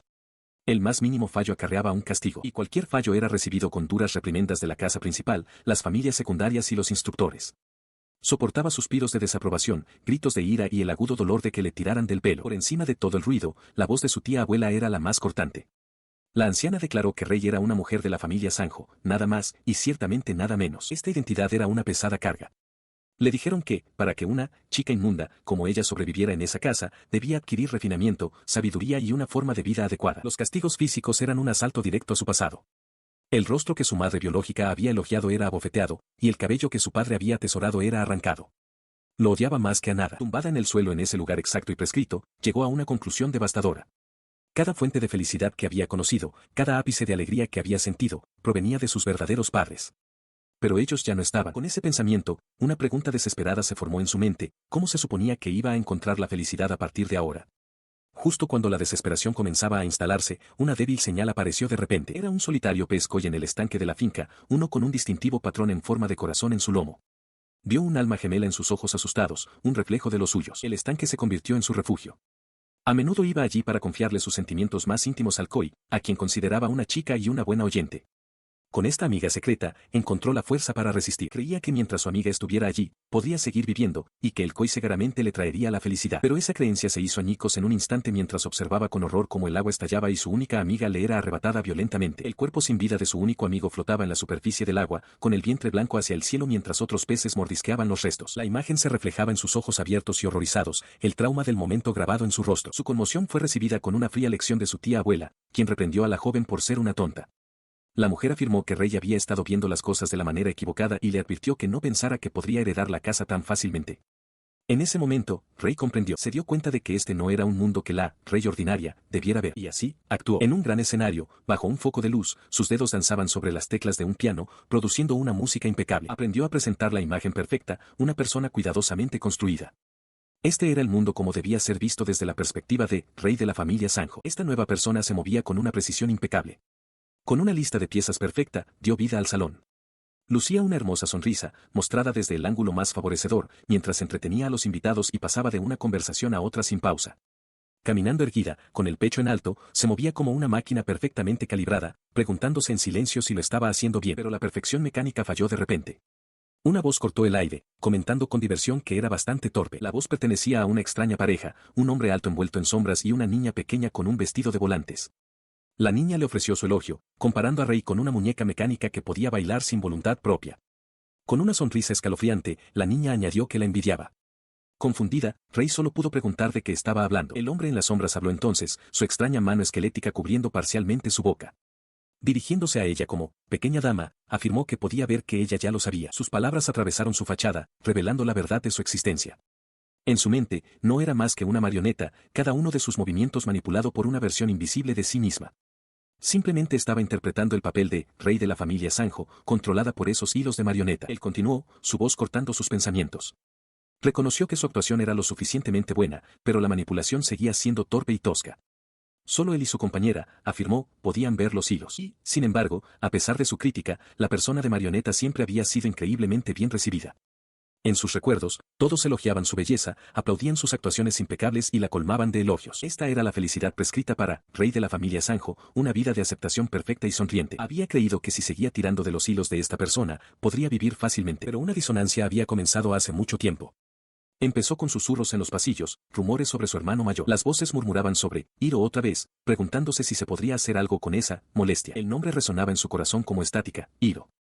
El chico que se convirtió en su hermano. En algún lugar del linaje Sanjo, él existía. Los susurros se hicieron más fuertes, cuestionando por qué la familia principal había dado a luz a un varón. La raíz de sus sentimientos se remontaba a un anime que vio mientras vivía con sus padres. Un personaje en la pantalla declaró que no importaba quién fuera o qué hiciera, siempre sería su preciosa hermanita. El hermano del anime proclamó entonces que el deber de un hermano es proteger a su hermana, que siempre estaría a su lado. Tontamente, se había aferrado a ese dulce sueño, una esperanza de verdadera felicidad. Se preguntó qué tipo de persona era realmente su hermano. Quizás, como él también era rechazado por la familia Sanjo, podrían entender las dificultades del otro. Incluso lo imaginó elogiándola, diciéndole que lo había hecho bien por su cuenta. Recordó una época, mucho después de haber dejado de permitirse tales fantasías, en la que llegó una carta dirigida específicamente a ella. La carta era de su hermano, Sanjo Hiro, enviada en su 9º cumpleaños. Una chispa de calidez se encendió en su corazón, que llevaba mucho tiempo frío, y susurró su nombre. Sin embargo, sus esperanzas se desvanecieron rápidamente. Tras abrir el sobresellado con cera, descubrió que no contenía ninguna felicitación de cumpleaños, solo una simple súplica de dinero. Lo absurdo de la situación la hizo estallar en una carcajada salvaje e incontenible. Recordaba el incidente con claridad. Su hermano mayor, tan inútil como decían los rumores, había intentado colarse en una expedición a una mazmorra que ella planeaba con otra chica de una familia secundaria. Le suplicó dinero, prometiendo devolvérselo más tarde, e intentó ganárselas diciendo que no las menospreciaría por ser de una familia secundaria. Cuando sus súplicas iniciales fueron recibidas con vacilación, su fachada amistosa se desmoronó. Le recordó su estatus como heredero de la familia Sanjo, con la voz cargada de amenaza. Advirtió que si un miembro de una familia secundaria como ella se negaba a ayudarle y le hacía quedar mal, hasta un idiota podría imaginarse lo que ocurriría. El recuerdo se desvaneció, reemplazado por una voz fría en el presente. La voz le dijo que ahora lo entendía, que desear la felicidad solo la llevaría a la traición. Ya siendo derrotada en el suelo, Rey escuchó a su tía abuela continuar. La anciana le explicó que esa misma cualidad era la razón por la que la habían elegido para ser la próxima cabeza de familia. Se inclinó más cerca, con una sonrisa retorcida en el rostro, y declaró que le gustaban los ojos nublados de Rey. Las palabras resonaron en la mente de Rey, reforzando una sombría lección que había aprendido hacía mucho tiempo: no vale la pena confiar en nadie, no vale la pena dar afecto a nadie y no vale la pena amarse a uno mismo por nadie. La voz de su tía abuela insistió, diciéndole que esos ojos, que ven la verdad del mundo, son los que la hacen digna de heredar el nombre Sanjo. La instó a hundirse aún más, a esforzarse solo un poco más hasta que estuviera completa. En otra parte de la gran residencia, un ascensor ascendía, su pantalla iluminando el número 12 antes de anunciar su llegada con un timbre. Las puertas se hicieron añicos al abrirse, revelando a un joven de pie con aire despreocupado en el interior, sosteniendo una espada envainada con una mano. Su repentina aparición sobresaltó a la tía abuela, que pronunció su nombre con incredulidad: Hiro. Desde el suelo, Rey levantó la vista, mientras uno de los asistentes se preparaba con su propia espada y los demás invitados murmuraban confundidos. La expresión de la tía abuela se endureció. Observó que parecía estar divirtiéndose y se ofreció a llamar a un coche, diciéndole secamente que se fuera a casa. Impasible, Hiro se limitó a sonreír, comentando su frialdad. Avanzó con despreocupación, su camino atravesando una mesa de comedor finamente puesta. Platos y vasos se estrellaron contra el suelo a su paso, y gritó, diciéndole a alguien que no lo excluyera de los acontecimientos. Con un último y deliberado pisotón, aplastó un plato bajo su pie. Agachado en medio del desorden, con la espada apoyada en el hombro, sonrió desafiante y declaró su inclusión. Esta era la viva imagen de Hiro, desafiante, arrogante y sin miedo. Una incursión desciende sobre la finca Sanjo. En medio del caos de una mesa de banquete volcada, Sanjo Rey mira conmocionada, llamando a Hiro Sanjo, que está preparado con un arma y una expresión sombría. El objetivo es claro: cortar los lazos de Rey con la familia. Dentro del salón ahora conquistado, la tía abuela de la familia lo mira fijamente, su voz afilada con autoridad. Declara que él ni siquiera debería tener derecho a estar presente. Rey se enfrenta frenéticamente al otro Hiro, exigiendo saber dónde está Snow y por qué no lo detuvieron. Mientras él mantiene a una mujer cautiva, comenta fríamente que su puntuación estaba siendo medida incorrectamente. Mientras tanto, Hiro Sanjo aparece con una sonrisa alegre, explicando que le dejaron pasar simplemente porque lo pidió amablemente. Él continúa, especulando con una sonrisa de suficiencia que Snow probablemente esté rebuscando en la cocina en este momento. Revela su conclusión, Rey había hecho de Snow su guardia personal, creyendo que así se aseguraría de que sus planes secretos para la cena permanecieran ocultos. La verdad sobre la doncella, Snow, se vuelve dolorosamente clara. Sus acciones, seguirlos a la mazmorra, vigilar, eran todas contrarias a las intenciones de Rey. Todo era una artimaña, su verdadero propósito revelado al serle confiada una tarjeta de miembro VIP del grupo Sanjo. Internamente, Snow se burla de lo obvio que era el plan de llamada, jurando que lo aplastará. Esta revelación golpea a Rey con una fuerza devastadora. Su rostro, manchado de suciedad, se contrae de angustia al comprender la profundidad de la traición. Snow la había estado evaluando todo el tiempo, esperando este mismo día. De vuelta en el salón principal, un anciano Sanjo con un pompadour mira al Hiro rival con desdén. Le dice que deje de estar sentado con esa cara de tonto y que le sirva una bebida al apuesto recién llegado. El recién llegado es Hiro Sanjo, de pie desafiante ante los ancianos de la familia reunidos. Sonríe con suficiencia, preguntando qué pasa y si los peces gordos son tan tacaños que ni siquiera pueden ofrecerle un vaso de agua a un invitado. Su sarcástica petición es recibida con un deliberado acto de humillación, mientras un vaso lleno de agua es vertido directamente en su regazo. El hombre del pompadour sonríe cruelmente, habiendo sido el quien vertió la bebida. Hiro se estremece, un sonido de frustración escapa de él mientras el Hiro rival observa con fría satisfacción. Aparece una notificación del sistema, proyección mejorada, amplificando la sensación del insulto. Él agarra la espada envainada, con energía crepitando alrededor de su mano mientras el anciano carga hacia adelante, enfurecido por lo que percibe como arrogancia. El impacto resultante envía al hombre volando por la habitación, destrozando muebles a su paso. Hiro se mantiene tranquilo después de su golpe, comentando que fue un jonrón. Reflexiona que actuó por puro instinto después de que Yuri fuera profanada, una acción que deja a la tía abuela mirando con incredulidad. A pesar de su calma exterior, evalúa sus menguantes recursos. Habiendo entrenado con su maestra esa mañana, apenas le queda magia. Recuerda la voz de Lápiz, señalando alegremente que podría manejar a uno o dos oponentes pero que estaría en problemas contra un grupo más grande, y se da cuenta de que su movimiento inicial fue demasiado provocador. Su comprensión llega demasiado tarde, ya que 4 asistentes con trajes oscuros se mueven inmediatamente para rodearlo, con sus propias espadas desenvainadas.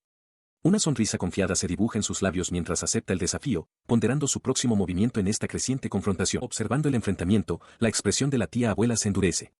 Le comenta a Sanjo Hiro que debe mantener oculta su propia inquietud, quejándose del desorden frente a sus invitados. Luego, con autoridad absoluta, le da una única y letal orden: mátalo. La orden queda suspendida en el aire. Mientras el rostro de Sanjo Hiro permanece como una máscara neutral, Hiro Sanjo retrocede, cubriéndose de un sudor frío. Siente el cambio repentino y abrumador en la atmósfera, una premonición palpable de muerte. Incluso sus propios asistentes se sorprenden. La mujer de la coleta cuestiona si eliminarlo ahora no es prematuro, mientras que su colega masculino señala que con todo el edificio bajo el control de los Sanjo, tienen innumerables otros métodos. Pero la tía abuela está resuelta, con su atención centrada por completo en el objetivo. Agotada su paciencia, ruge que un hombre que lleva la sangre Sanjo a su máximo potencial no tiene lugar en este mundo. A su señal, un asistente activa un dispositivo. Al instante, una masa arremolinada de energía negra brota del suelo, una magia cegadora de atributo oscuro conocida como el sello de la oscuridad anuladora, y envuelve a Hiro por completo. La magia oscura llena la habitación, una esfera arremolinada de la nada. Observando desde un lado, Sanjo Rey está atónita. Nunca ha visto a su tía abuela tan furiosa, dándose cuenta con pavor de que este es un intento genuino de acabar con la vida de Hiro. Su mente se acelera, tratando de dar sentido al caos.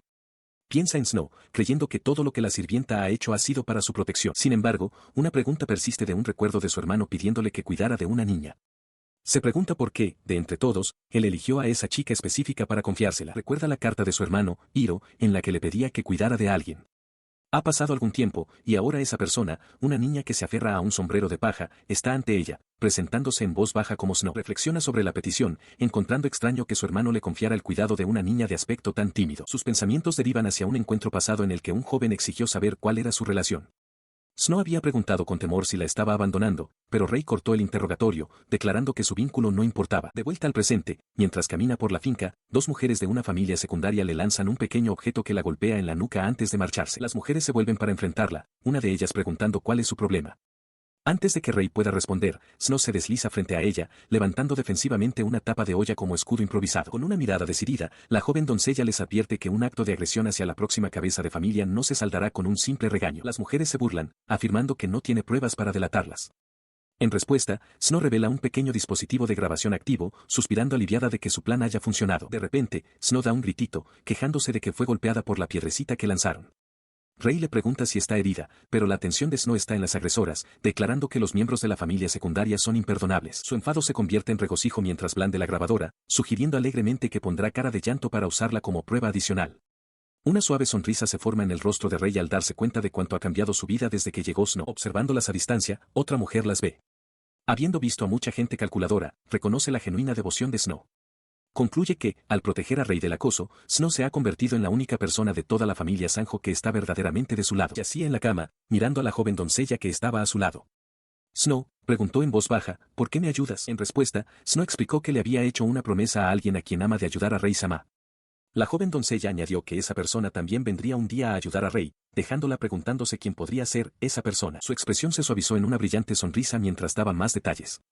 Esa persona era un héroe, declaró, alguien que estaba ahí fuera y que seguramente haría sonreír a Rey. La palabra quedó suspendida en el aire mientras Rey consideraba las crípticas palabras de la doncella, preguntándose en silencio quién podría ser ese héroe. Inclinándose más cerca, Snow susurró que aún no era el momento, pero que un día, Sanjohiro renacería. La declaración dejó a Rey completamente confundida, incapaz de comprender de qué hablaba Snow o cómo su hermano podría ayudarla ahora. En otro lugar, se desarrollaba un tipo de conflicto diferente. Un asaltante con gafas de sol oscuras desenvainó una espada y, en un instante, una habitación fue consumida por un estallido de energía oscura. Desde el caos, el atacante se abalanzó, gritando que su objetivo muriera. Sanjohiro observó la hoja descendente, notando que gritar así hacía que el ataque cegador fuera inútil.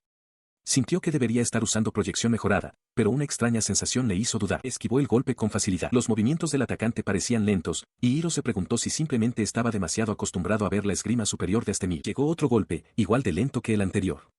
Hiro esquivó de nuevo con un movimiento mínimo, dándose cuenta de que ni siquiera necesitaba usar la proyección mejorada para enfrentarse a este oponente. Se detuvo, con la mente acelerada. Se le ocurrió que esta era su primera pelea real desde que entrenó con su maestro. Pero al ver a otro enemigo acechando en las sombras, supo que con la fuerza que le quedaba, no podría enfrentarlos a todos individualmente. Necesitaba encontrar una manera de acabar con todos de una sola vez. Flota en el aire, calculando su siguiente movimiento. Sabe que no puede librar todas las batallas con la energía al máximo, si se mueve de forma ineficiente, se quedará sin combustible y todo habrá terminado. Necesita el hechizo más eficiente que pueda usar en este momento. Un recuerdo aflora, se alegra de haber aprendido a manejar la magia antes de entrar en la academia. Con lo que le queda, se da cuenta de que esta es su única opción. Levanta una mano y un brillante orbe de luz se materializa entre él y sus dos asaltantes. Los atacantes se burlan de la demostración. El hombre de las gafas de sol declara que esa fijación en la visibilidad será su perdición, instándole a temblar ante lo que ve y luego morir. Sin embargo, tiene un truco oculto para su dispositivo catalizador de magia. Explica internamente que puede alterar las propiedades de un hechizo ya activo. Al cambiar el catalizador y reconectarlo, modifica la función del orbe de luz de generar una esfera a generar una bala. Con el hechizo modificado, una sonrisa de confianza se extiende por su rostro. Les pregunta a sus oponentes si quieren probar un miedo que realmente puedan ver. Los dos atacantes se estremecen, sorprendidos por su repentino cambio de actitud. Desata el ataque, rugiendo para que los arrase. El orbe de luz detona en un disparo explosivo, envolviendo a los asesinos en un destello cegador. La fuerza de la explosión arrasa la villa. En otro lugar, la tía abuela se sobresalta por el repentino temblor y Rey grita mientras la onda expansiva hace añicos las ventanas y los platos a su alrededor. De vuelta en el epicentro, el techo cede. Hiro salta para esquivar la estructura que se derrumba mientras su tía abuela grita de terror por los escombros que caen. Aterrizando entre los escombros, llama inmediatamente a Rey. Ella lo mira en estado de shock, agarrando un pequeño objeto, y susurra el nombre de Snow. Su mente retrocede a las palabras que la sirvienta le dijo en un banco del parque, justo antes del combate amistoso con los elfos. Sus pensamientos se ven interrumpidos cuando Snow aparece ante ella. La sirvienta declara con calma que ha venido con un informe sobre el estado actual de la villa. Su atención fue captada abruptamente por la llegada de una figura imponente y sombría en chándal, que llevaba a una chica inconsciente sobre su hombro. Rey se quedó mirando, sorprendida, al reconocer las orejas puntiagudas de una elfa. En el suelo, ante ella, yacía un objeto roto con forma de pez. Antes de que pudiera procesar la escena, otra mujer de largo cabello claro y sonrisa confiada se dirigió a ella directamente. Se presentó como Astemil y confirmó la identidad de Rey como la hermana menor de su amado discípulo, Sanjohiro. La chica elfa, ahora consciente, se rió alegremente ante la sorpresa de Rey. La mente de Rey se aceleró, recordando los formidables títulos de la recién llegada, Astemil, la maga de más alto rango conocida como Ancestro, y la guerrera más fuerte de los elfos. La idea de que Hiro fuera su amado discípulo era desconcertante. La alta guerrera en chándal habló entonces, explicando que incluso la capital élfica de Alfheim había investigado a Sanjohiro, encontrando solo rumores podridos y una reputación terrible. Admitió que no podía confiarle a lápiz a un hombre así, pero confesó que su opinión cambió después de haber cruzado espadas con él. Recordó la impresión que le causó, un hombre impulsado por un propósito profundo, que intentaba sobrevivir por razones que parecían ir más allá de ser simplemente el objetivo de la familia Sanjo. Astemil hizo entonces una petición directa, pidiéndole a Rey que ayudara a Hiro. Lápiz intervino con entusiasmo, revelando que estaban a punto de tener un combate de entrenamiento en la villa e invitando a Rey a verlo por sí misma. Instó a Rey a creer solo en lo que pudiera ver con sus propios ojos, un sentimiento que Astemil parecía compartir. Mientras Rey consideraba esto, Snow intervino, con su expresión inmutable. Afirmó que su propia impresión de Hiro nunca había flaqueado, confirmando que personas como él realmente existen en el mundo. Sus palabras evocaron una vívida imagen de Hiro en medio de la batalla, saltando para defender a la tía abuela de dos asaltantes. La voz de Snow continuó, describiéndolo como alguien que vive para mantener a otros con vida, para proteger sus sonrisas y para arriesgar su propia vida, mientras el emblema de la familia Sanjo se hacía añicos en el fondo. La visión lo mostró surcando los escombros, con su espada descendiendo sobre un enemigo de aspecto ninja. Snow afirmó que una persona así seguramente sería capaz de salvarla. Las últimas palabras quedaron suspendidas en el aire mientras la imagen del rostro decidido de Hiro, protegiendo a otro, se desvanecía. Sus ojos se abrieron de par en par, el nombre Rei Sama resonando en sus oídos mientras procesaba la escena ante ella. La voz pertenecía a Snow, quien estaba junto a sí con una certeza inquebrantable. Comenzó a corregir la idea predominante, insistiendo en que Sanjo Hiro no era lo que parecía. Sus palabras pintaron la imagen de un hombre transformado, una visión de Hiro entrando en acción, espada en mano, para proteger a una doncella elfa del peligro. A sus ojos, él había renacido. Esta declaración trajo un recuerdo a la mente de Rei.